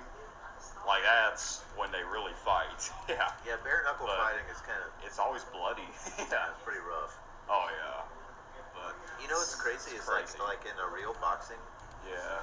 I think the heavyweights, like a heavyweight fighter, they wear 16-ounce gloves. Wow. So 1 pound on each hand. Big gloves. Yeah, like I'm pretty sure that's the weight. So it's like they're swinging like a whole pound at you. Wait, let's you ever watch like a boxing match? Right before they start fighting, they go and cover them in Vaseline. You ever see them like rubbing their face, the referee? And the reason that is like if you put Vaseline on your eyes, like around your eyes, the sweat goes around. It won't go into your eyes. So it's like it creates like a layer. Oh wow. So the sweat can't come in your eyes. But the real reason is because like if they got punched in the face with one of those gloves, their skin would like rip in half because it's such a big impact. It's like the skin would like split. Oh. So they put all this Vaseline on their face, so the glove hits them, and then it like slides off their face.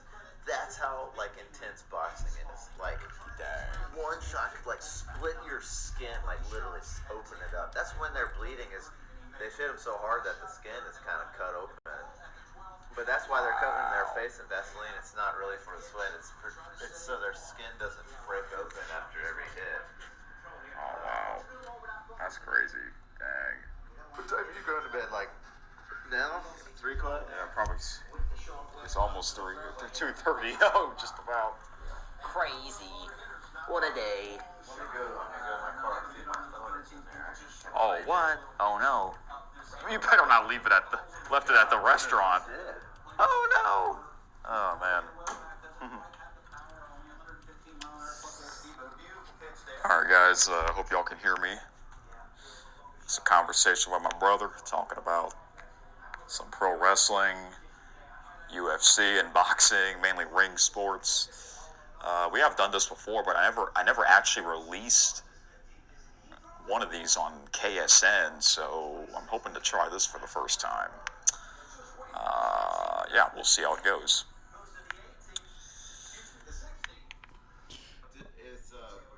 All right, so there you have it. First time. Yeah, I actually have done voice recorders with my brother before of us talking. It's mainly WWE, sometimes tennis, because that's what he likes. And I like it too. I just never got a chance to release it. I would always forget, but that time I did. Hopefully the audio was okay. If not, then I guess I don't have to do it like that anymore. I might have to upload it to Google Drive and download it from my computer and then play the audio from there, which that is the better way to do it. Better sound. I wanted to try it from the phone speaker first just because why not? And I'm just, running out of time. Don't have much time left. It's about to be 6 a.m., but now we gotta get to the damn birthdays. And you know what I did? You heard me typing and clicking while I was playing that recording. Yeah, because I was getting the birthdays ready. And now I got them ready, so perfect timing. We got 1, 2, 3, 4, 5, 6, 7, 8, 9, 10, 11, 12, 13. 13 birthday wishes. Yeah, I'm doing belated birthday, May 22nd. Today's birthday, May 23rd. And tomorrow's birthday, May 24th. Belated birthday first. Here we go. First one we got is... I'm so glad I don't have work today, that's for sure. I can sleep. I'm probably not gonna wake up until like 3 p.m. Yeah, you heard my brother says, what time are you gonna go to bed? At 3? Yeah, it was actually after 2:30, 2 a.m. of that recording. Yeah, believe it or not, we were talking after 2:30 a.m. Alright, so happy belated birthday. Most of these are athletes, but some are not athletes, but they are a big part of sports.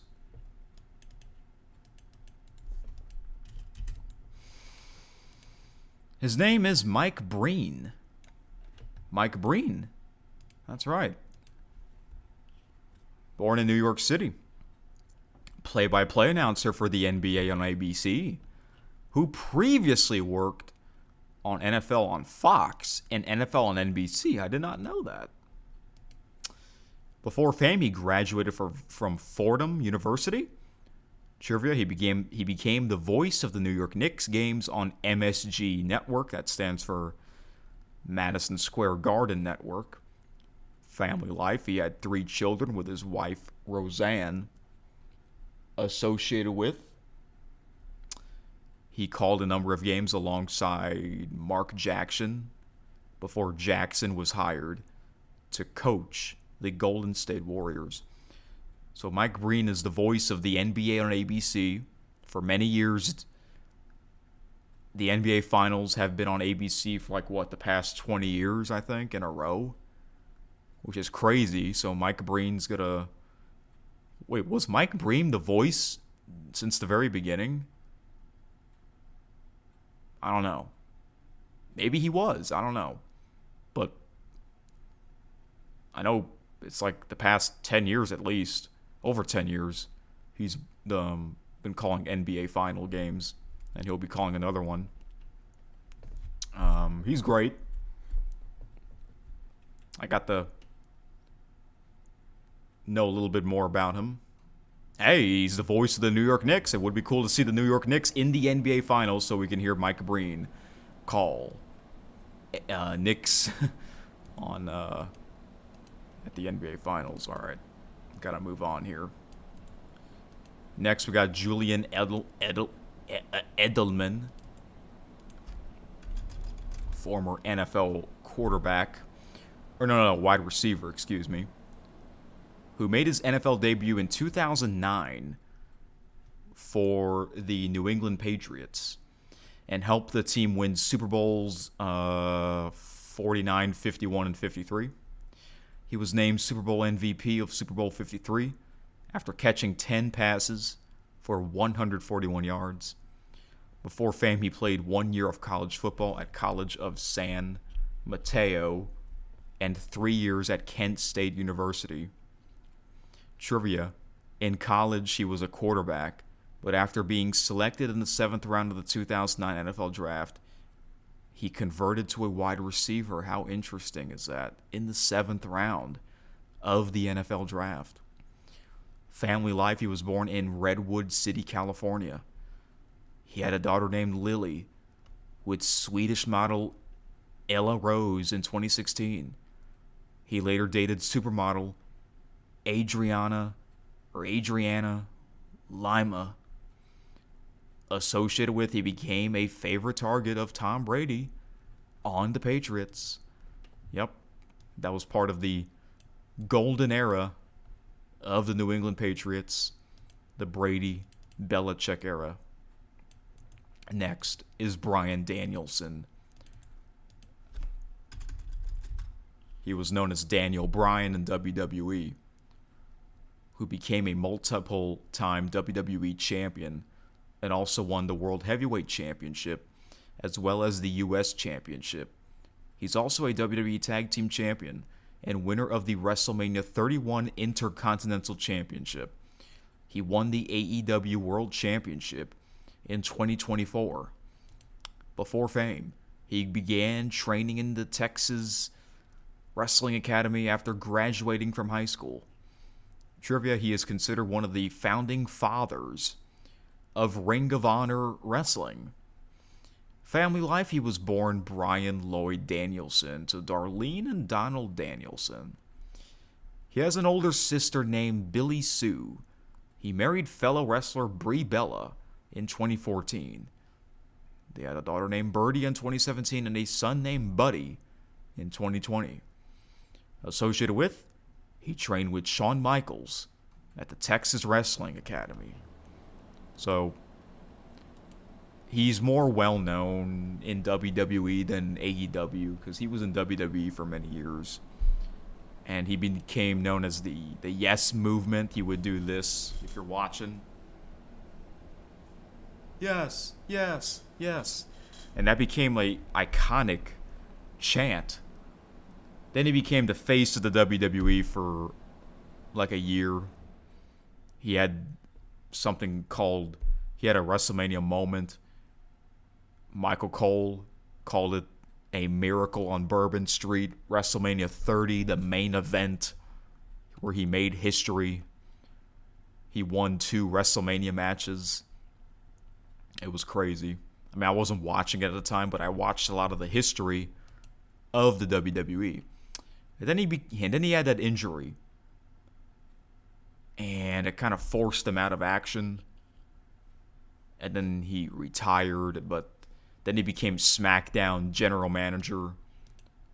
And then he came out of retirement. And then he turned heel. And man, his heel run, I did not like. I liked him. Then there were times where he had short hair and then long hair. So, yeah.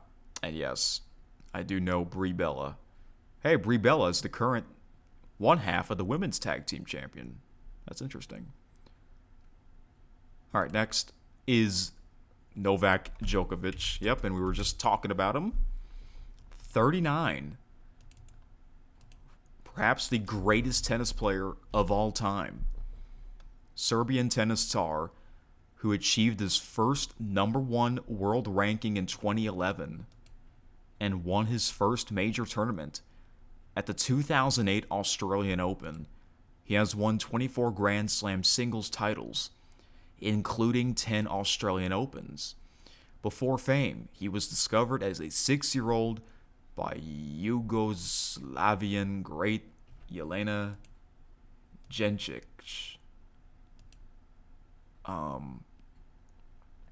Trivia: in 2011, he won 3 Grand Slam titles, becoming the 6th male tennis player to win 3 major tournaments in 1 year. Wow. 6. He was the 6th player at the time. Okay.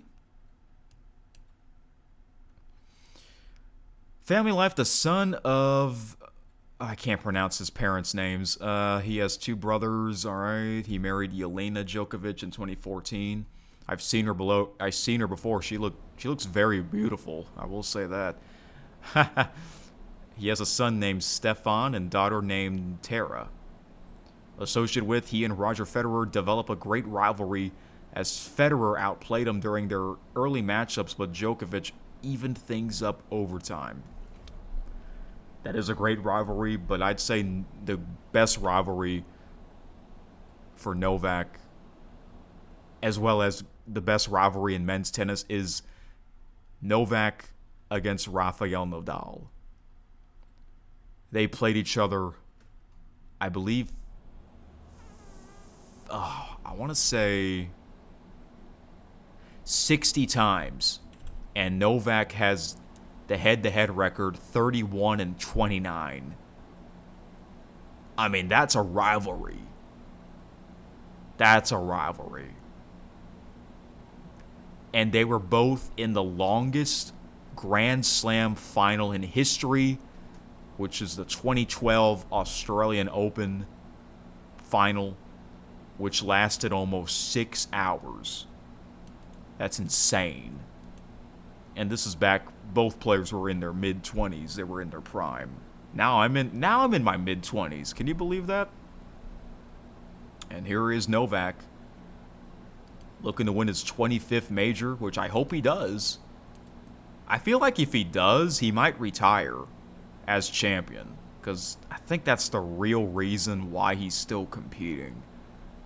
Not many tennis players can go to 39, but he's fantastic. He is a fantastic player at the age of 39. I think he might be the greatest athlete I've ever seen. He is magnificent. Yeah, I said part of the other channel's name, magnificent. He is a magnificent athlete. Whether you like him or not, I've always liked him. I like listening to his press conferences, his interviews. He seems like a really likable guy, but I think people don't like him because, when I say people, not everyone, but I think some people, they don't like him because he's Serbian. I mean, I don't know what it is, what people have against Serbians. I don't know. I don't really know anything about Serbia, the country, but I mean, we're talking about Novak, the tennis player, not his personal life, you know? That's the thing. People get carried away with athletes' personal life. Come on. All right. But I wish Novak well. I think he is one of the favorites to win. We'll see what happens. If we do get Novak versus Jannik Sinner, I'm hoping that's the final, not the semifinals. You know what I mean? We'll see. Okay, that was the last belated birthday. Let's go to today's birthday.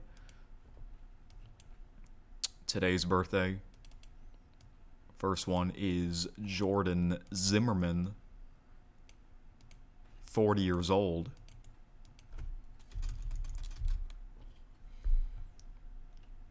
MLB pitcher who debuted in 2009 for the Washington Nationals. He tied for the most wins in the National League in 2013 with 19, while being selected to his first MLB All-Star game in 2015. He signed with the Detroit Tigers. Before fame, he made the Eastern League All-Star game at the minor league AAA or AA level. Trivia, he threw an immaculate inning, striking out 3 batters on 9 pitches against the Florida Marlins on May 6, 2011. Family life, he married Mandy Zimmerman in 2012. Associated with, he made the 2013 All-Star game alongside teammate Bryce Harper. So I do remember him. I think I remember like his final year or two as a player. With the Nationals. Yeah, he was with the Washington Nationals from 2009 to 2015. Then the Detroit Tigers from 2016 to 2020. And the Milwaukee Brewers in 2021. Oh, that was perfect. He retired with the Brewers because he was born in Wisconsin. So that kind of makes sense.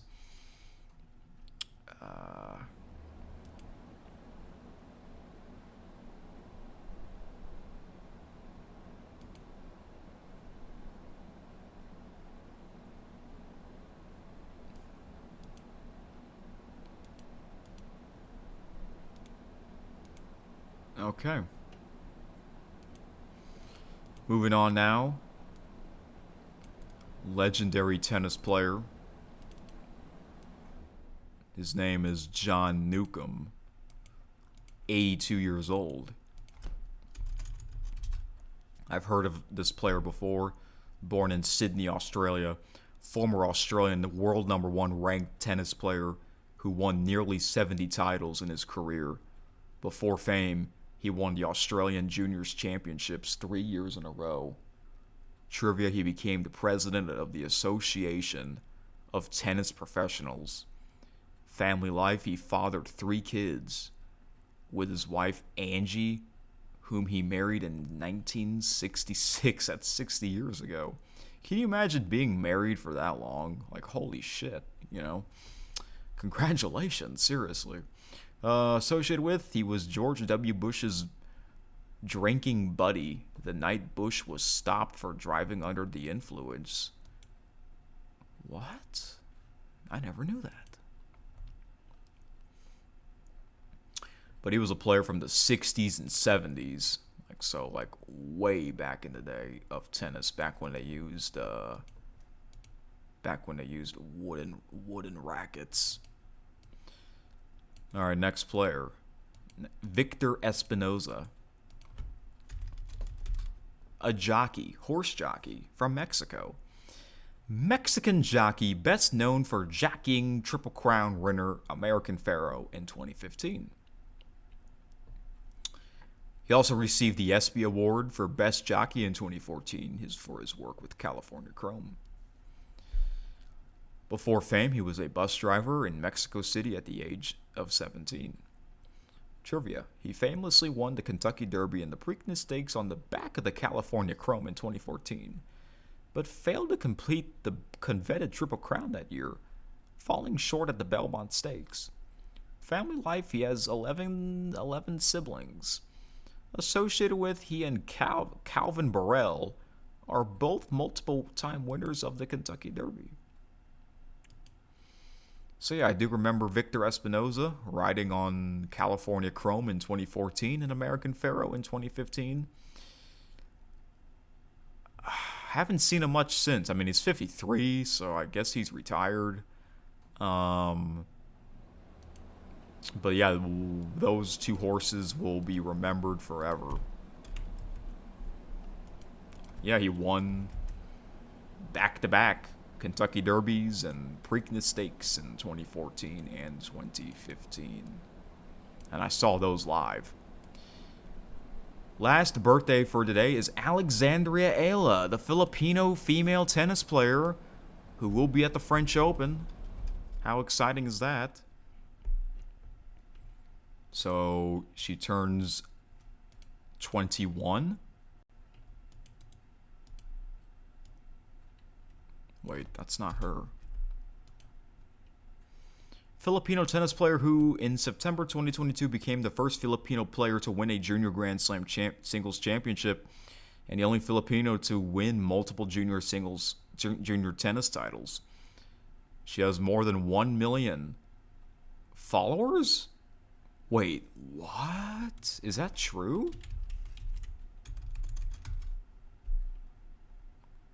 Holy shoot.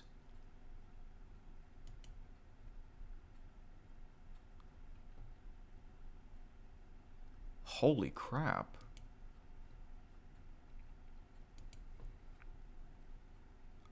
Wow, she has more than 1 million followers.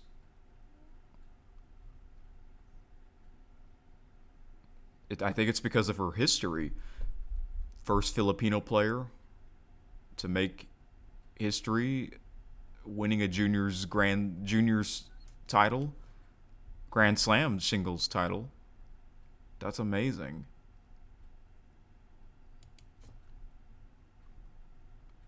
I will say she is kind of cute looking too. Yeah, wow. That's amazing. And wait, she's also left-handed. Yeah. She is left-handed like me. I'm also left-handed. That's amazing. Wow. She sort of looks like Emma Raducanu. Can you imagine those two play each other in a match? So she really has more than she really has more than 1 million followers. That's awesome.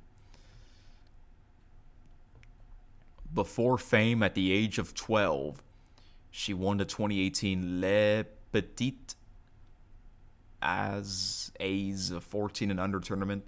She made her junior major debut at the 2019 U.S. Open. Trivia, she was named the 2019 Milo Junior Athlete of the Year.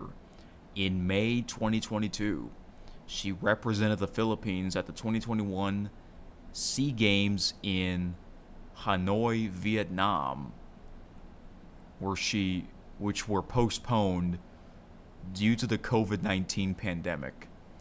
In the games, she earned a bronze medal in each of the 3 events she participated in. Family life, her mother, Rosemary, was a 100-meter backstroke bronze medalist in the 1985 Southeast Asian Games. Her brother Michael played tennis for Pennsylvania State University. Associated with, she beat player Madison Keys during the 2025 Miami Open. And yes, I do remember that. She went to the semifinals at last year's Miami Open.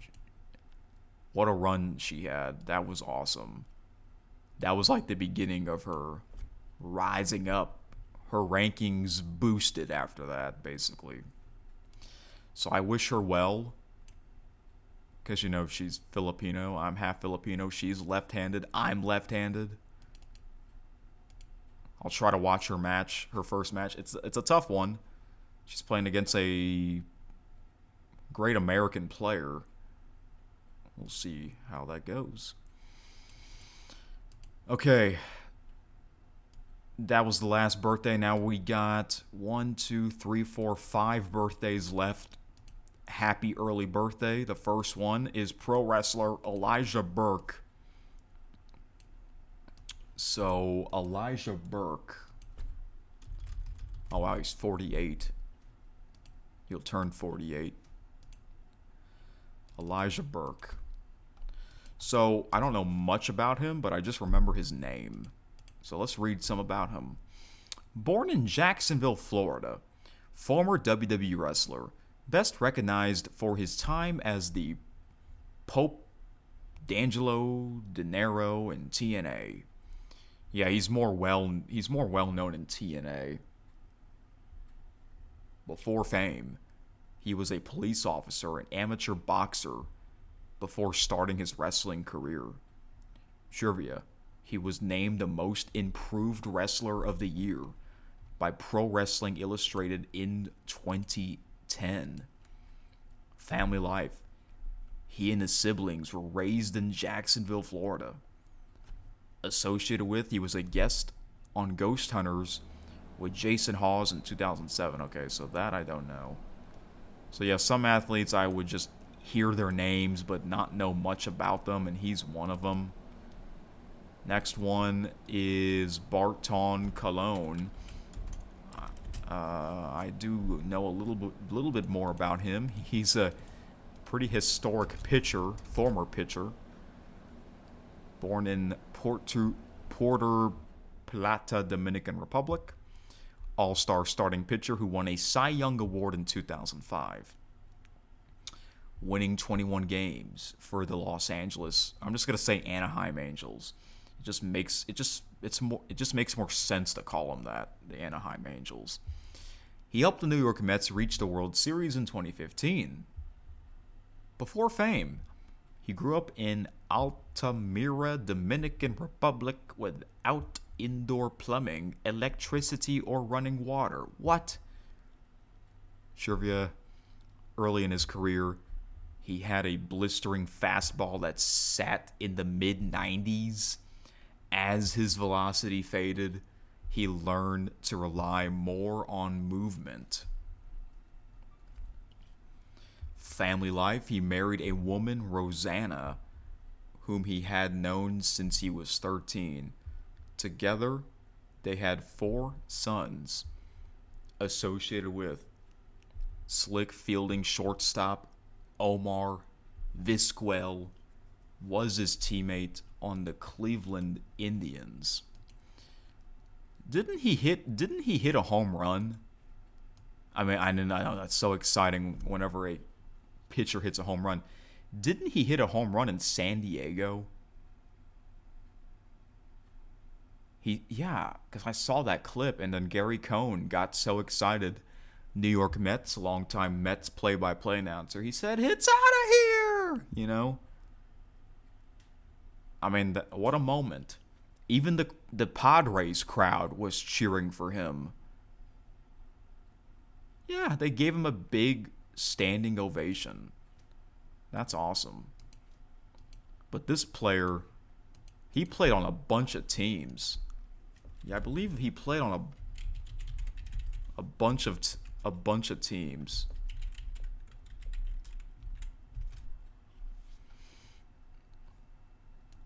So the teams that he played for, he's a big pitcher too. 285 pounds, right-handed, nicknamed Big Sexy. Just like Kevin Nash in WCW. Debuted in 1997 for the Cleveland Indians. He was with the Indians from 97 to 2002. Then he got traded to the Montreal Expos in 2002. Then he went to the Chicago White Sox in 2003. And then he went to the Anaheim Angels from 2004 to 2007. Then he went to the Boston Red Sox in 2008. Then he went back to the Chicago White Sox in 2009. He did not play in 2010, I guess because of maybe he got Tommy John surgery. Normally when a pitcher gets Tommy John surgery, that pitcher is out for the season.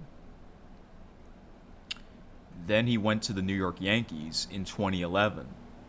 Then he went to the Oakland Athletics in 2012 and 13.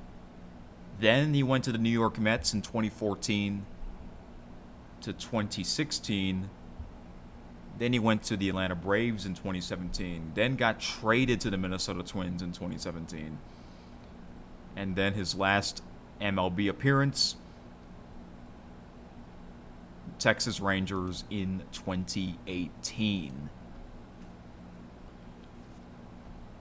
Wow. He played for over 20 years. He was 45 when he retired.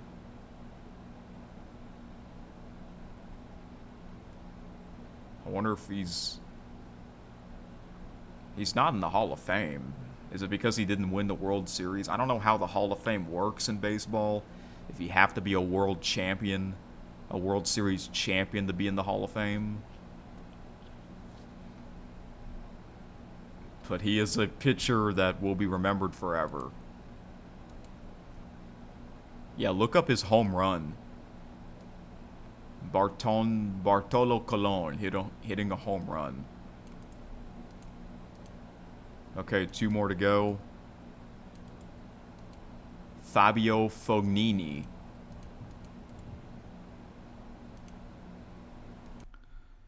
So, Fabio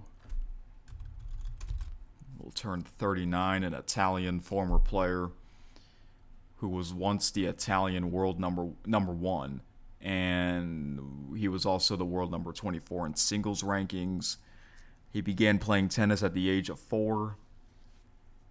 Before fame. That was before fame. Trivia, he reached the quarterfinals at the 2011 French Open. Family life, he was born to Silvano and Fulvio in 1987 and grew up with a sister, Fulvia. Associated with his most prolific win was against Gaël Monfils at the 2010 French Open. And speaking of Gaël Monfils, he will be retiring at the end of this season along with Stan Wawrinka.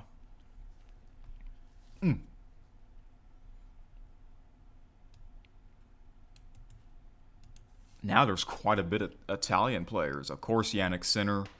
You got Lorenzo Musetti. You still got someone named Matteo Berrettini. There's a lot of European players, that's for sure. I almost missed this next birthday.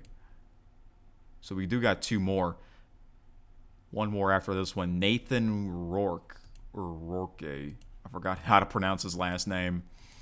but he is the current CFL quarterback for the BC Lions. Born in Victoria, Canada. Professional quarterback that was originally drafted by the BC Lions of the Canadian Football League in 2020.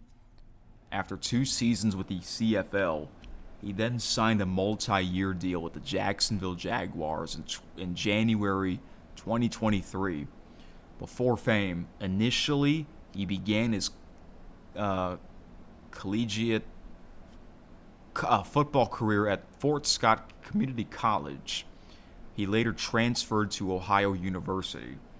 Trivia, he threw for a single high 3,349 passing yards with 25 touchdowns during the 2022 CFL season. He also finished the season with new career highs in completion percentage and passer rating. Family life, he grew up living with his family in Victoria, Canada. He is the oldest of 2 brothers. Associated with, he shares a May 24th birthday with Kiara and Tracy McGrady. So, he's a great quarterback. I remember watching him last year with the BC Lions. And then remember in September of last year, the CFL announced new changes in 2026 and especially 2027 season. And then they asked him about the new upcoming rule changes, and he thought that they were garbage. Which most people agree with him. Because when the CFL announced these new upcoming rule changes, people don't like it. Didn't like it, and they still don't like it, including myself. So, yeah. All right. 1 birthday left to go. The most popular birthday that I know, May 24th, as well as that's my father's birthday. I'll have to tell him this. Like, hey, you share the same birthday as Joey Logano. Joey Logano.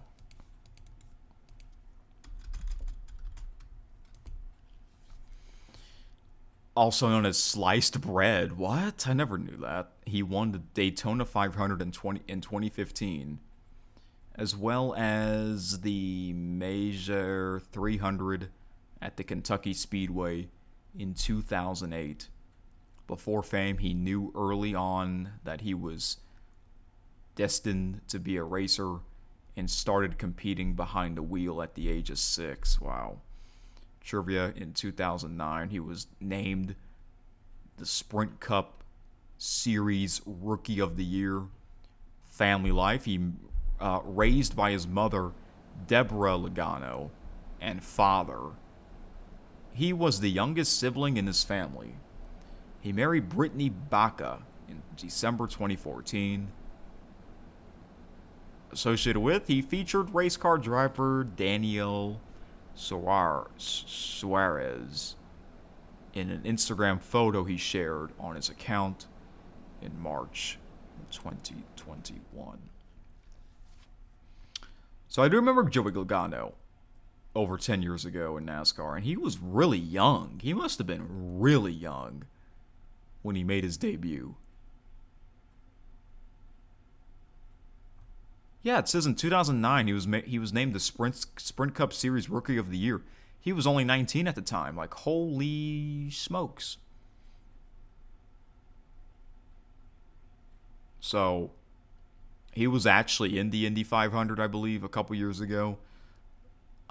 He'll be at the Coca-Cola 600. All right. Yeah, I did mention that I'll try to watch that. I'll root for him. I'll root for him and the others that I remember from over 10 years ago, such as Danny Hamlin, Brad Keselowski, Austin Dillon, and a few others. So, yeah. Man. Very sad couple days, man, or day or two of NASCAR for NASCAR fans because of the passing of Kyle Busch. It's just a damn shame, man. Yeah. So.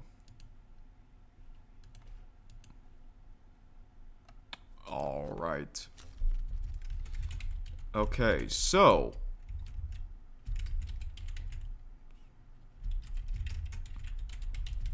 Last thing I'll talk about is, well, it's more like me answering a question. You're probably going to ask me, for those of you that are still listening to this episode, you guys are crazy. If you listen to all 2 hours and 20 minutes of this episode, y'all are crazy because you really took your time to actually listen to this episode. I mean, 5-Tear, because I'm releasing this on Saturday, early afternoon-ish, hopefully. I don't know if you're going to listen to this right away, or if you are, I assume you're going to listen to this while you're watching sports. Because, this is a special Saturday edition, originally planned for Friday, but did not have the time. I just knew all the things that I wanted to talk about. I just knew it was going to take a big episode. So, yeah. So what will I watch on Memorial Day weekend? Well, today, what do we got? Excuse me. Well, the big stuff is tomorrow, Sunday. The bigger events are tomorrow. Okay, it's another night for the NBA and NHL playoffs. I'll put those on. Those are prime time. So what about this afternoon? Well, this gives me a chance to catch up on the UFL. I'll watch a UFL game in the afternoon, and I guess another one in the evening. I'll still put on old Indy 500 just because why not? Because of its iconic, historic racing event. Yeah,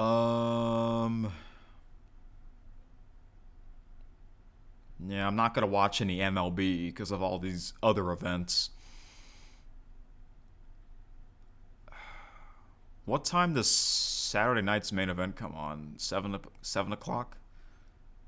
I mean, there's a chance I might tune into that live. If not, then I'll watch some of the replay on demand. Now, usually, like I did to WrestleMania, I would put on a YouTuber's reaction named Tyrone Magnus. And lately I would watch some of his videos. This time I didn't have to because he didn't put out a wrestling talk video, so I didn't have to do a reaction to that. But that's what I did at WrestleMania. While I was watching it, I put on his live stream of him watching it, so it was like I was watching it along with him. But remember, I think it was the last episode of KSN, or it might have been last week's episode. Oh yeah, it was from May 15th, I believe, so about a week ago. He did a video basically saying that WWE is giving away strikes on people's reaction videos even when they only play sound, not showing picture, but playing sound. That's very unfortunate.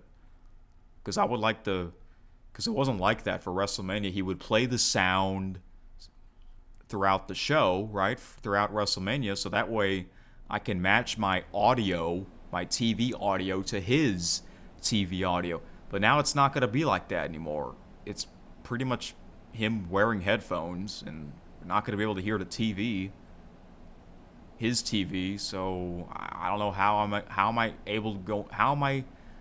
going to able to match my TV sound with his TV sound. It sucks. Yeah, I know that does suck. Oh well. So I might watch Saturday night's main event. And, because I have 4 TVs. which is awesome. So that's, like I said, that's what I'll do on Saturday. Watch a UFL game in the afternoon, the evening, the playoff games.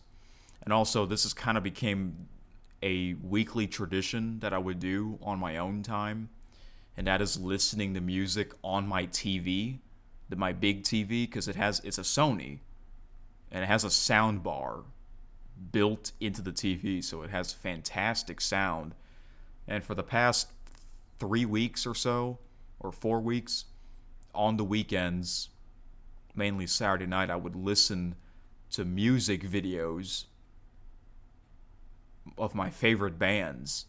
And I would have the sporting events on the other TVs. So that's kind of become a weekly thing for me, and I'm gonna probably get it. I plan on doing that tonight and tomorrow night, since it is Memorial Day weekend. So, yeah. Because I love music. I'm in the mood for that sometimes. Sunday, I will try to watch all 3 races. The Indy 500, the Formula One Canadian Grand Prix, and then NASCAR's Coca-Cola 600. I have to put those on the big screen, because that's huge. Those are huge events of the year. Might as well put those on the big screen. And then I guess I would like to watch it with my father because it's on his birthday. I don't think he'll watch the Canadian Grand Prix and the Coca-Cola 600, but every year he watches the Indy 500. So I'll try to watch these live, but I don't know, because it's my father's birthday, we might do something together, like outside the house. I don't know. It's up to him, but yeah. Those are the big events on Sunday. Sunday is also the beginning of the French Open, but there's not really any intriguing round 1 matches other than the Filipino female player. And then, of course, it's another night for the NBA and NHL playoffs. And I might also watch another UFL game. So, yeah, there is a lot. There is a lot of sports. There's also WNBA. Sometimes I tune into that if there's not much else going on. So, yeah. All right. And then Monday, I don't have work, so maybe I'll watch an MLB game on Monday. Who knows? Because there's games on Monday afternoon. But I'll watch some UFL on Monday. And you guys know I love watching old pro wrestling. I'm kind of behind on that as well. Me catching up on the Monday Night Wars between WCW, World Championship Wrestling, and the WWF, World Wrestling Federation. So, yeah, there's a lot to watch, that's for sure. So, it's daylight, just about. It is 6:43 a.m. I know, I'm so crazy for doing this. Because tomorrow, I will release a special Sunday edition of KSN. Me and the MVP 5-Tayer did a super long call of us talking about today's score bugs. I feel like y'all have to watch that episode because it's him showing his presentations of his rankings of the score bugs in the MLB, NFL, NHL, and NBA. And somehow that lasted over 3 hours. I recorded that episode after, midnight? And then I took a slight break after that call ended, which was after, 3 a.m.? And then I took a break because I got hungry. And then I was actually finishing the UFL game between the Dallas Renegades and the Birmingham Stallions because I watched that overtime, section of that game. And then I recorded this episode after 4:09 a.m. Am I crazy for doing this? I mean, it is a Saturday. I don't have work, but I'm probably not going to wake up until like 3 a.m. or 3 p.m. Oh, well. Hopefully this won't happen again. Am I tired? Yes, I am, but I'm glad I got through this. Yeah. I don't think many of you are going to listen to this, but it is what it is. Enjoy your huge sports weekend, and enjoy tomorrow's episode with 5Tayer if you're interested in hearing about our favorite score bugs. And I'll be back on Tuesday. So enjoy perhaps one of the biggest sports weekends of the calendar year. See you on Tuesday. Good night, or good morning, good afternoon, whenever you see this. This has been KSN. KSN.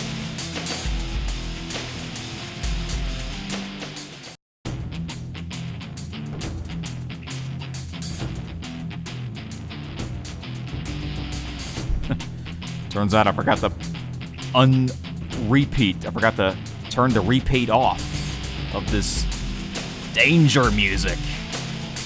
Okay. See you on Tuesday for real. This has been KSN. KSN.